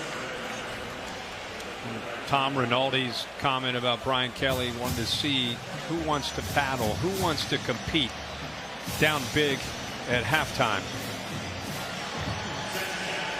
Well, the defense was in a position to get off the field, but Miami converted a 4th and 9 and added to the lead. Dexter Williams has been battling some injuries in the backfield now. Wimbush back to throw. Gets it downfield to St. Brown, who makes a catch near midfield. Tom? Chris, Josh Adams has just come out of the medical tent. Has been in there for more than 10 minutes right now. Now making his way toward the back of the bench, but had his helmet in his hand, clearly frustrated as he made his way off. Medical personnel have attended to him for a while. We'll have to keep an eye on whether he returns to this game. All right, Tom, thank you. Wimbush under pressure, looking to chuck it downfield. Instead, is dragged down for a loss by Zach McLeod. And did a retina scan on him after that unusual start against Wake Forest. They maintained that he was not in a concussion protocol, but it was a little bit mysterious. And he said the headaches are gone. He felt good. He maintained coming into this game. Keep in mind, coming into tonight, he averaged 8.6 yards a carry. And tonight held to 40 yards, 2.5 yards a carry. Hasn't really had any room to run. Nowhere to go. Offensive line has been swarmed by the much quicker Canes front. Wimbush on 2nd and 11 feels the pressure again, able to step free and delivers underneath to Smythe. And the graduate student tight end, who's a big part of this offense, finally makes a catch. Yeah, it's a good job by Brandon Wimbush. He's right here. Watch him go out. But the key is that Wimbush keeps the play alive. This defender ends up coming up, leaves the wide receiver, and then he makes the throw right there. They feed it to Dexter Williams, a back who's got some speed, the junior from Orlando. But again, he's had a problem with an ankle. He's had a problem with a quad, so he's not yet at full speed. No, but when he's healthy, he does bring a little bit of a different gear. He's got great speed. Another man from the state of Florida. Well, they've been stuck in first gear all night, this offense, so they could use a gear shift. Yeah. As Wimbush is going to be wrestled down. It's a stand-up sack as Joe Jackson got him in the arms. One of the veteran pass rushers. How excited is Joe Jackson tonight to have a chance to go up against McGlinchey, the left tackle. Watch 68.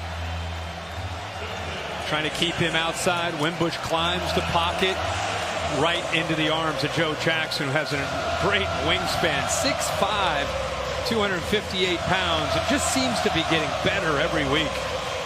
Different ways to challenge defensive players. And Manny Diaz says, don't be on that Mel Kiper highlight reel from McGlinchey and Nelson on draft day. Don't be a part of that. Make your own highlight reel. And they have. On 3rd and 8, Wimbush a throwback near side. Stefferson gets a block and darts through a first down inside the 20. Yeah, it's a great call. Miami bring in blitz, fast flow defense, aggressive defense, especially on 3rd down. Little misdirection, a little throwback. Get the guard and the tackle on the outside. They can lead him downfield. Love the call there by Chip Long. Picked up 16, and Notre Dame in the red zone. And that's a news flash.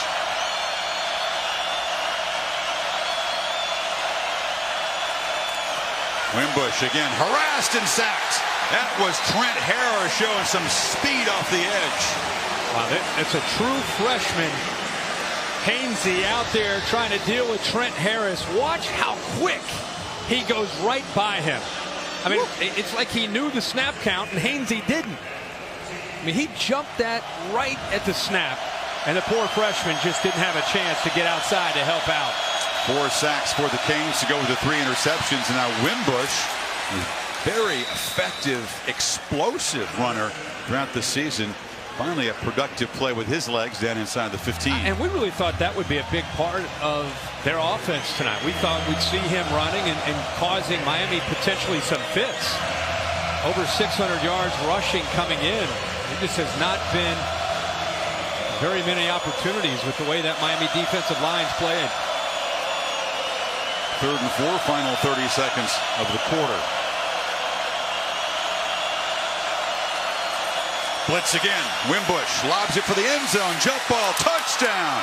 Going up and getting the football there is Alize Mack, the tight end. And the Irish finally on the scoreboard. 12 seconds in the quarter. And a nice job by Wimbush throwing it up in the air where Mack at 6'4" can make it. See how he puts it up in the air? That's a big tight end against Young. And Young's only 5'9". When you put the ball up high where your tight end has a chance, and he's a tremendous athlete as a tight end, or really has wide receiver skills as a tight end, goes up and high points that ball and takes it away from Malik Young. First touchdown reception this season for the junior, and now the Notre Dame offense going to attempt a 2-point conversion here, trying to chip away at the lead. Head at the 26.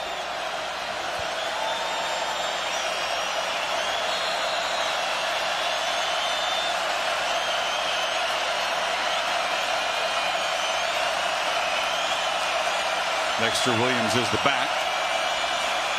Wimbush on the run, cuts it back and scores. And starts jawing to the Canes defenders. Down 26. That's just a competitive spirit there. Chris, it's the first time maybe all night the offensive line had a good drive. It's a pretty good move there in the open field against Darian Owens. Just puts his foot in the ground. Kind of has that option to throw or run and makes a man miss and gets into the end zone, and then has a few words from Malik Young.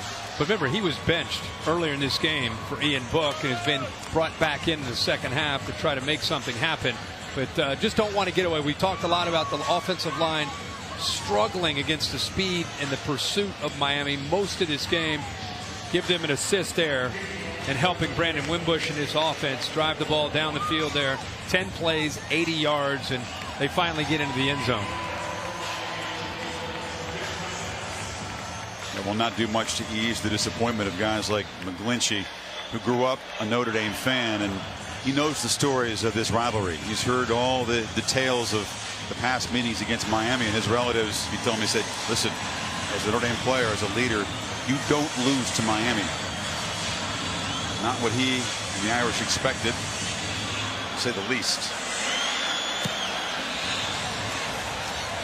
High kickoff, and Thomas from the 3. Going to be knocked down across the 20-yard line with 6 seconds to play in the third quarter. Kick off your NFL Sunday tomorrow morning, 10 o'clock Eastern over on ESPN. Sunday NFL Countdown. Randy Moss will rank the best catches from this week's college games. You got mossed, and then the Dolphins on the road against the Panthers. Monday, 8:15 Eastern time. You know, this is a pro sports town. The Dolphins, great history here. This is their home. And I'll tell you what, there is nothing like the buzz of these last 2 Hurricanes games that the Dolphins games can approach this season. I promise you, as someone that lives down here. You hope it extends beyond just a couple big games of the year. Canes fast realize how much fun this is and how much impact they can make if they show up regularly. Look out. Busted in the clear. Homer out across midfield and finally dragged down near the Notre Dame 40. A punctuation to a third quarter as Miami headed to the fourth, up 34-8. Back after this message and a word from your local ABC station.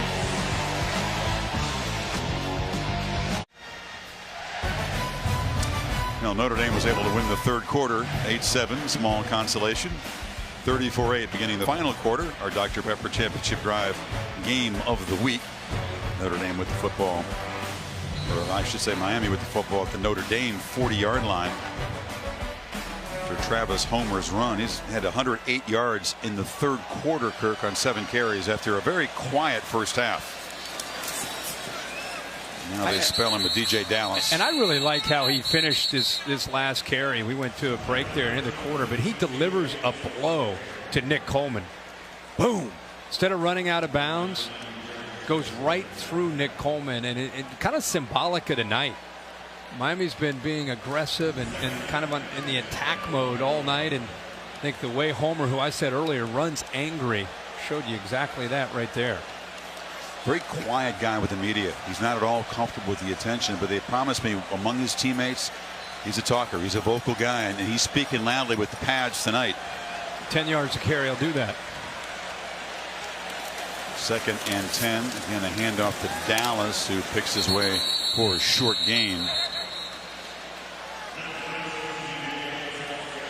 The equation suddenly changing. Miami, from a team that was just scraping by, not really impressing a lot of people, beat Virginia Tech by 18 points here a week ago, and now leading Notre Dame by 26, a team that was a favorite coming in here ranked number 3. And all of a sudden, Mark Richt's team will be seen as a championship contender. They'll be in playoff position, you'd have to believe, when the new rankings come out. They could not have picked a better weekend to have this kind of performance on this kind of stage.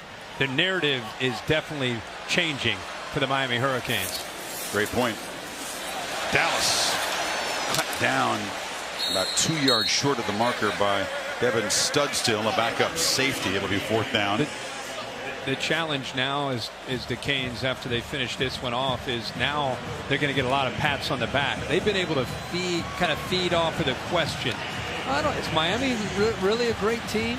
And they got excited against Virginia Tech, and of course excited this week. Now everyone's going to say, oh, you've already wrapped up the Coastal. Virginia, no problem. Pitt, no problem. Can't wait for that Clemson game.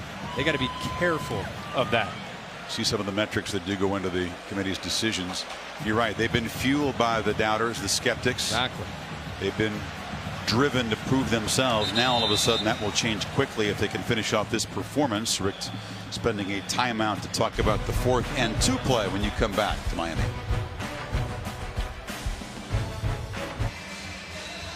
Well, this morning you guys on game day had a pool and a pond behind the set. There are neither in Madison, but you got a lot of crazy Badger fans. It'll be a great scene for Michigan and the Badgers. Got to believe the Badgers sitting there at 8 will move up, and I don't know how far they'll move up, but they're definitely going to move up with the losses ahead of them.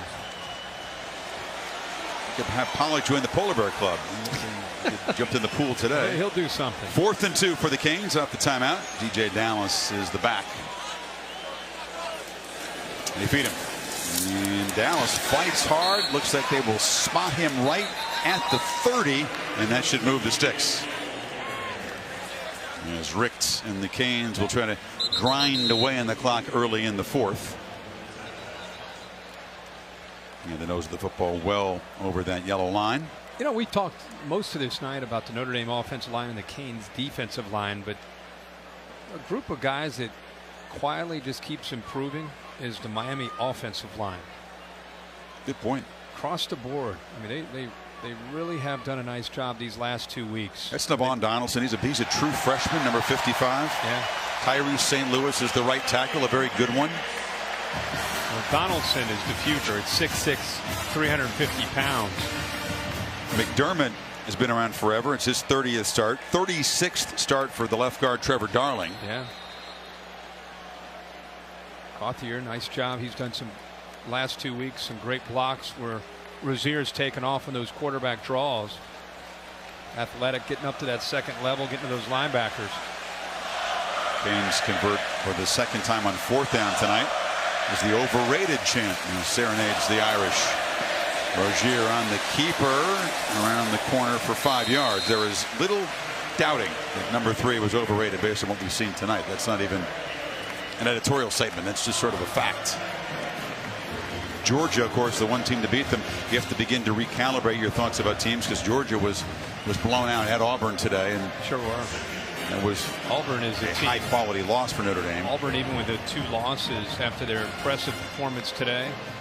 We've got Alabama in a couple weeks, and the way Bama looked today against Mississippi State. Think about what Auburn and Gus Malzahn, they're thinking about trying in the Iron Bowl, knock off Alabama and get a trip to the SEC championship, maybe a rematch with Georgia. To flip of the script, as Dallas is slammed down hard after a short game. It'll be 3rd down. And we knew that the road to the championship game, the SEC, would kind of run through the plains, and Georgia was humbled there after a quick start. Scored. Auburn really dominated after that. And Alabama in a terrific battle in Starkville. If you missed it earlier, had to battle from behind, scored a late touchdown, had to fend off a Hail Mary in the end zone to hold on by 7. Canes have struggled a bit on 3rd down. Still a problem area for the offense. Just 2 of 10 tonight. Homer's back in the game.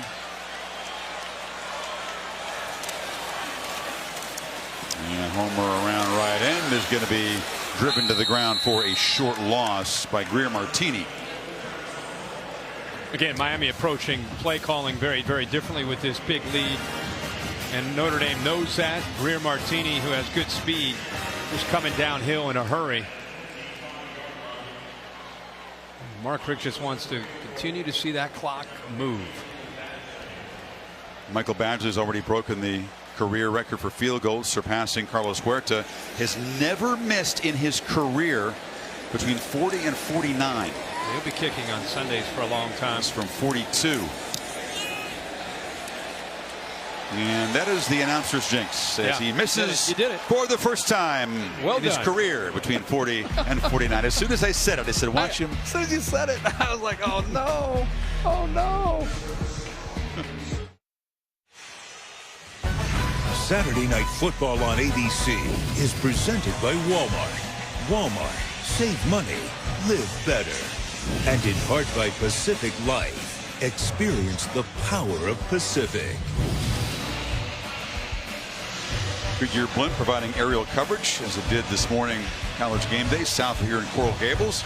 Goodyear watching over the hard work and determination of blimp-worthy athletes more than 60 years. Goodyear official sponsor of the college football playoff. And there'll be some playoff noise talked in Miami after this impressive performance tonight. Irish with 10:05 to play. Wimbush in front of Dexter Williams, looking to take a downfield shot, and does launch it for Stefferson into coverage, and almost another takeaway. Sheldrick Redwine close to his 3rd pick of the season. Brandon just put that ball up and hoped it to speed. Oh, look at that. Jeez. Sod in the face. He's just going to take the helmet off to clean out the eyes. Looks like he may have landed awkwardly as well. Redwine Jr. from here in Miami, who's twice had the turnover chain this season. I think Stefferson came down on top of him and forced him down into the ground. Oh, yeah. Face mask right into the turf. Take a bite of this brand new sod that was laid down for this game. Stefferson actually with that right hand knocked that ball away, or he would have had another interception. We'll take a break. Redwine looks to be okay. Got the helmet back on as his teammates ready to get the Irish off the field here. 2nd and 10. Crowd is still here and they're still loud, loving it.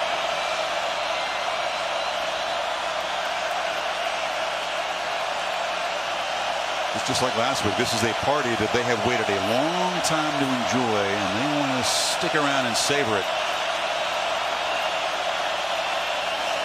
Williams makes a cut And nice run in traffic out near the 35.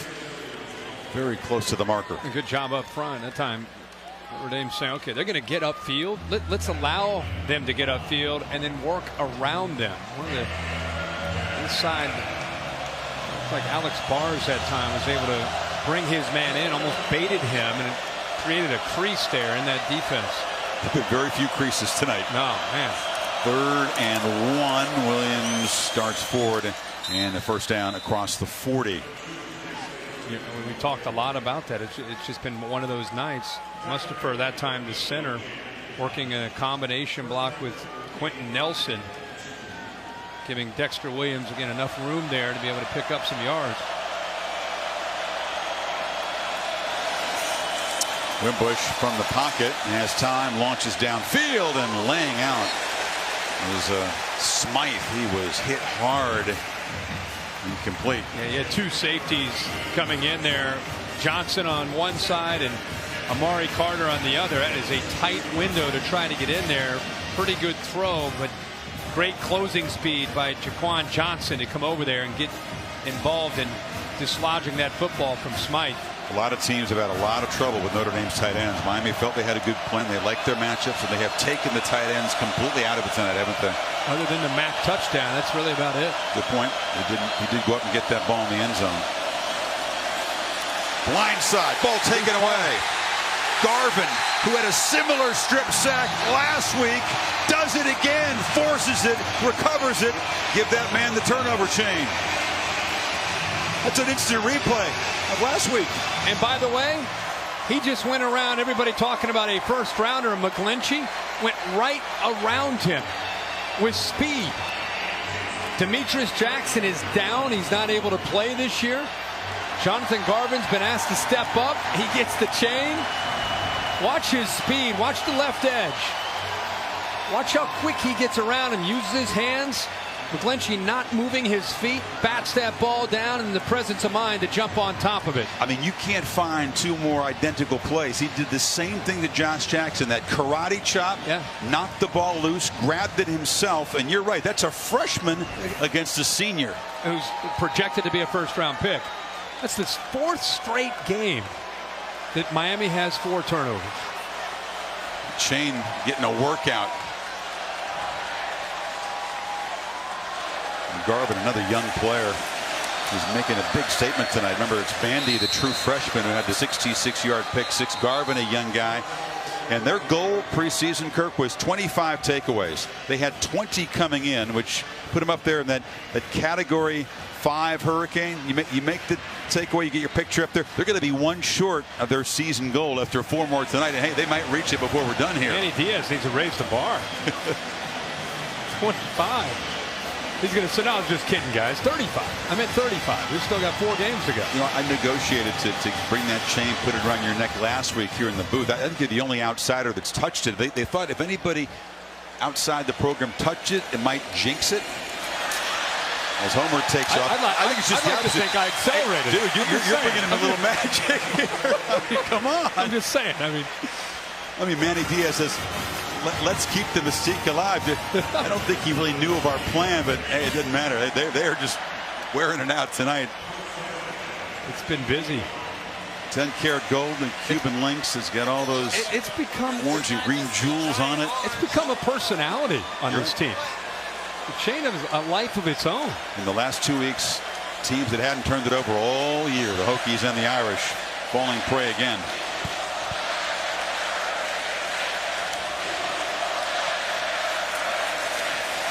Homer in a short game.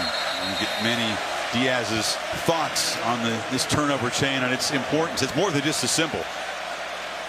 We were brainstorming, we wanted to do something fun for our players, but obviously we wanted to encourage getting more turnovers from what we had a year ago. But it had to be Miami. We had to have something Miami, and we kicked around a lot of ideas as a staff, and I don't remember who came up with it, but someone said a Cuban link. And once we all looked at what a Cuban link was and how it could look, it was a no-brainer. A.J. Machado is the jeweler to the stars down here. Lots of players in various sports and rappers have his work, and he created that. Give Miami a local discount, by the way. Homer darts down inside the 10. Some facts and figures on what has become one of the most fun and important aspects of the sport this season. And Mark Richt said it right. If you're 4-5, people make fun of it. When you're undefeated and you're chasing trying to get to a league championship and who knows, maybe into the playoff, it starts to become a big story. And the players are feeding off it. There's so much pride in that change. And it's about them. It's not about taunting the opponent. No. They run off the field after a takeaway to celebrate with their team and the fans. It's a race to their own sideline to get over to the chain. First and goal just inside the 10. Homer battles hard and slammed down there by Myron Tungavaloa-Mosa, backup defensive tackle. Well done. I was wondering if I was hoping to just say his name once tonight. Yeah. Rick, by the way, second year calling plays. He's done that since he got to Miami. He said earlier this was his first year, but I think he's continued to evolve and kind of learn what this man can do. What are Malik Rogier's strengths? How do we play to him as an offense? And even with the loss of Walton, this offense has just gotten better the last couple games. Second and goal. Rozier just working that play clock, continuing to just manage the game here for Mark Richt.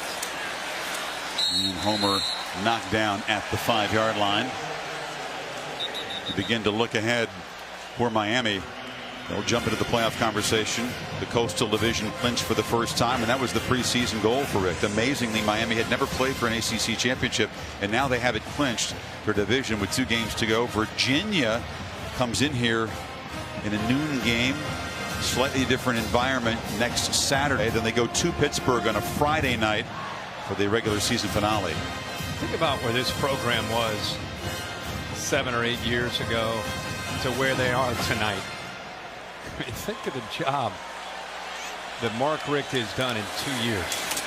Dallas fights down inside the 5. They win 10 seasons with one top 25 finish. One in 10 years. Part of those years you're talking about before they began to turn it around and rebuild it. Well, you go back to 2000 and 2001 and 2002 where Butch Davis built the Miami Pride and program back up. And 03 and 04 they were okay, but really since then they have been trying to get back to having a chance to have that pride back, and I think that's why this program is so hungry. No field goal attempt. Canes will go for it on 4th down from just inside the 5. And they just feed DJ Dallas, who lunges for another touchdown.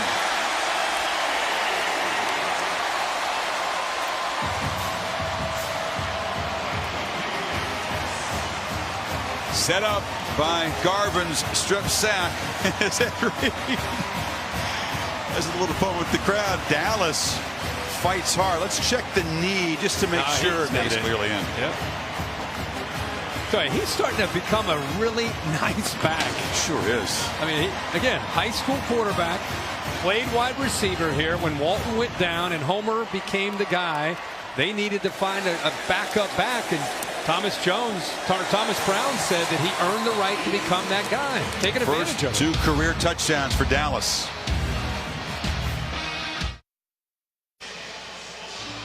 Curtis Wilson on the All-State bus just parked here all week, back-to-back weeks. The bus has been helping us find great teamwork and great work in the community all season long. Kirk, who's the All-State All-Hands-In Team of the Week. And we do it every week. It is the Auburn Tigers, obviously knocking off #1, dominating fashion. Jarrett Stidham a solid day. Kerryon Johnson continues to balance that offense out. And Auburn all of a sudden sitting in a very, very good position with Alabama coming into town in a couple of weeks. If they win there, they head to the SEC championship game. C.J. Sanders from the 5.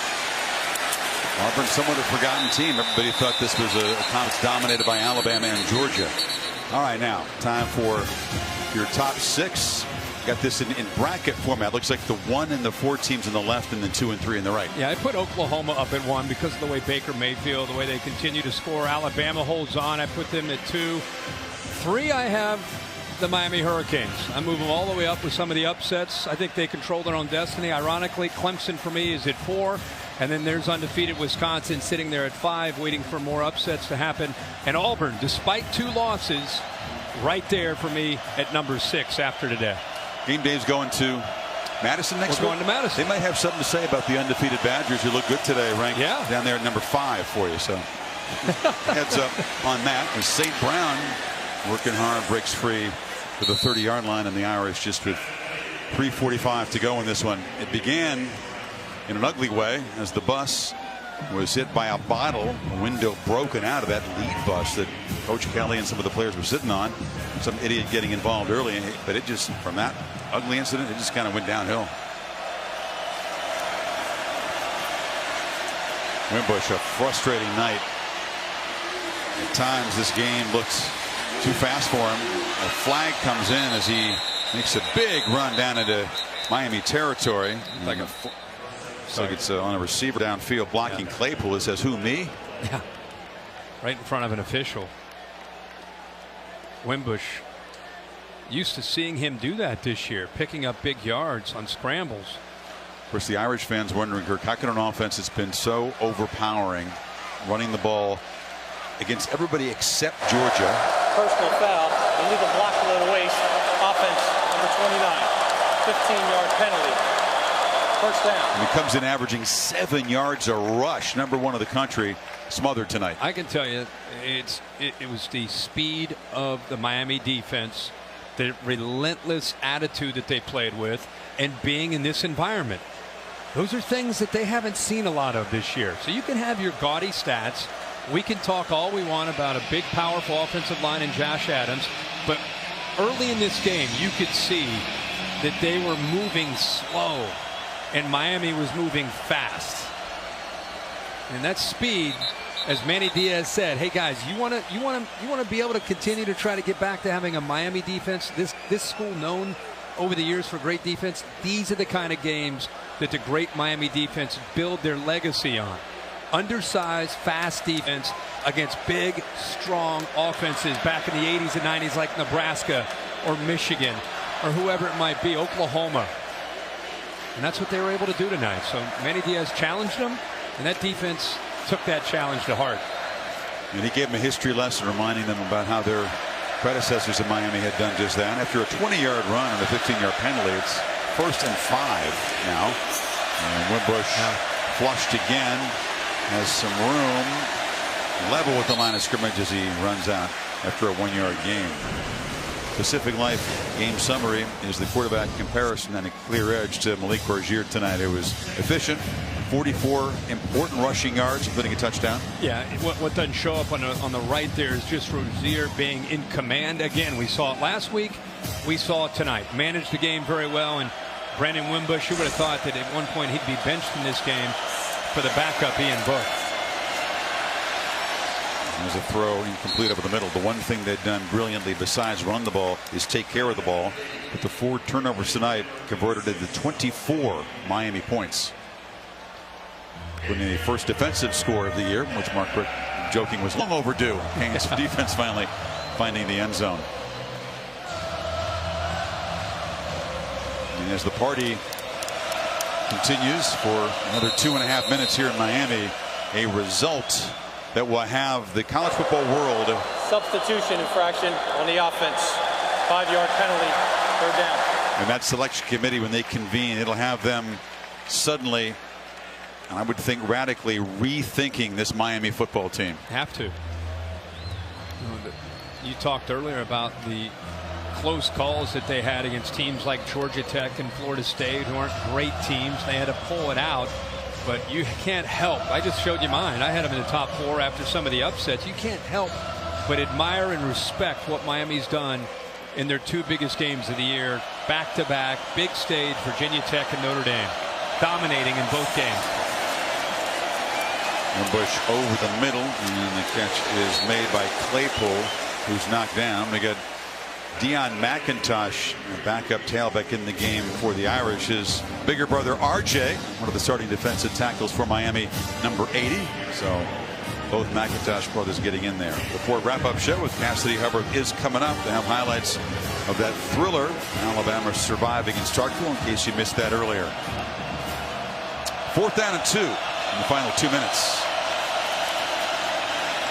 Handoff and nothing doing. I think he's going to be about a foot short. McIntosh stopped by Chad Thomas, and Miami will take over in plus territory.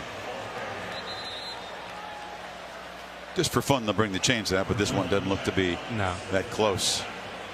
I agree it's a combination of upsets above them, but the strength of statement here by Miami. If you rank Notre Dame third and you did that with conviction, they come in here, they were no match for Miami. And the Canes will take over on downs and just be able to grind out the final 49. 149, excuse me. Mark Richt and Manny Diaz, they may want to give a game ball to the defense the way they played today, but especially the defensive line. They were challenged all week with this Notre Dame offensive line, and R.J. McIntosh, Kendrick Norton on the inside played great, getting off of blocks. Chad Thomas, Trent Harris, Joe Jackson. We saw Jonathan Garvin rotate a lot of bodies, and all of them had a big impact on this game. There's RJ. By the way, the McIntosh brothers in this game have a younger brother, Kenny, who's a highly touted running back recruit in the class of 19. So each brother's trying to recruit the younger brother to their school. Evan Sheriffs comes in, the backup to take a knee. And this crowd on its feet, roaring as it has been from well before kickoff, to show its appreciation for this Miami team. And they're all coming back next week for the noon game against Virginia with the Coastal already clinched, right? Don't taunt these. No, I'm just saying. I'm not taunting. I'm saying let's keep this party going. It's been 2 great weeks. Early kick next week. Got to show up and support your team. It's serious business. It is the home finale. It's senior day. Well, not only that, you're in rarefied air now. I mean, it's indeed not only clinched to Coastal. You're thinking about continuing to win, stay in that race for the playoff, have a shot to be undefeated, and play Clemson in the ACC championship. Can't let up now. What a clean performance. Miami, no turnovers. 1 penalty was a delay of game. Catholics versus convicts. No. Conviction. Conviction from start to finish. Convincing dominance from the orange and green. Diaz defense was brilliant. The chain brought out 4 more times.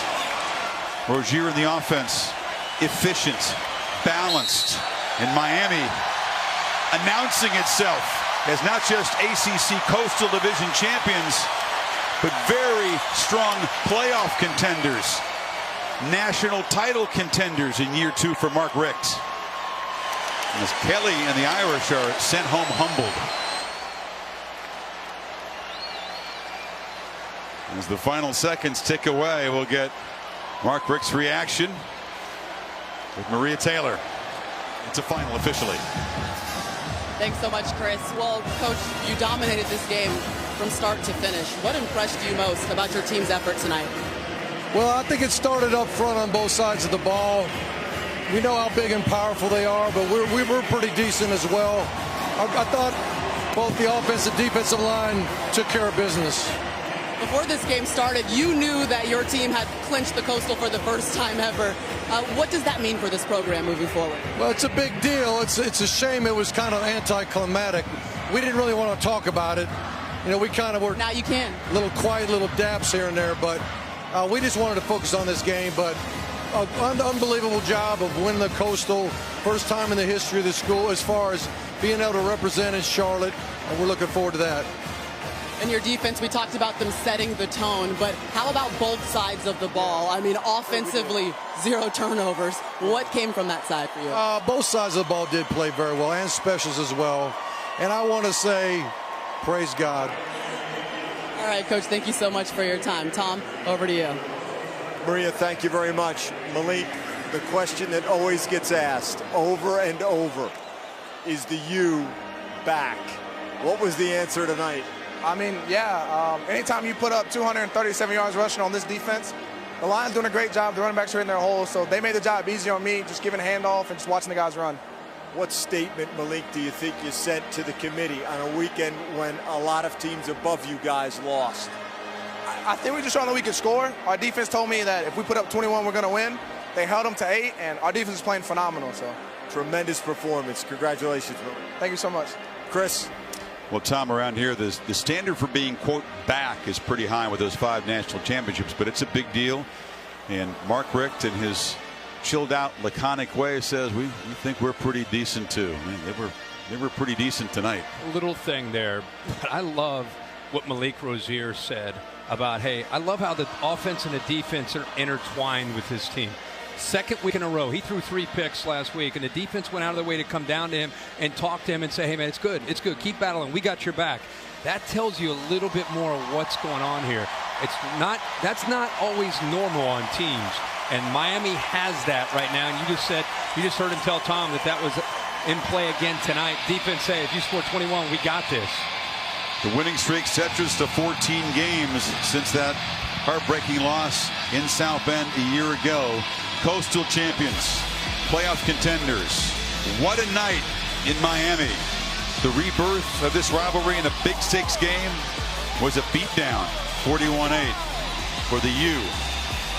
Notre Dame's second loss of the season will have them scratching their heads as they head home. What happened tonight here in South Florida? Well, the Canes took a huge step toward being back. The Ford Wrap-Up Show is coming up next. This game directed by Derek Motley, produced by Bill Bonnell. So long from Miami. Cassidy Hubbard now in the studio.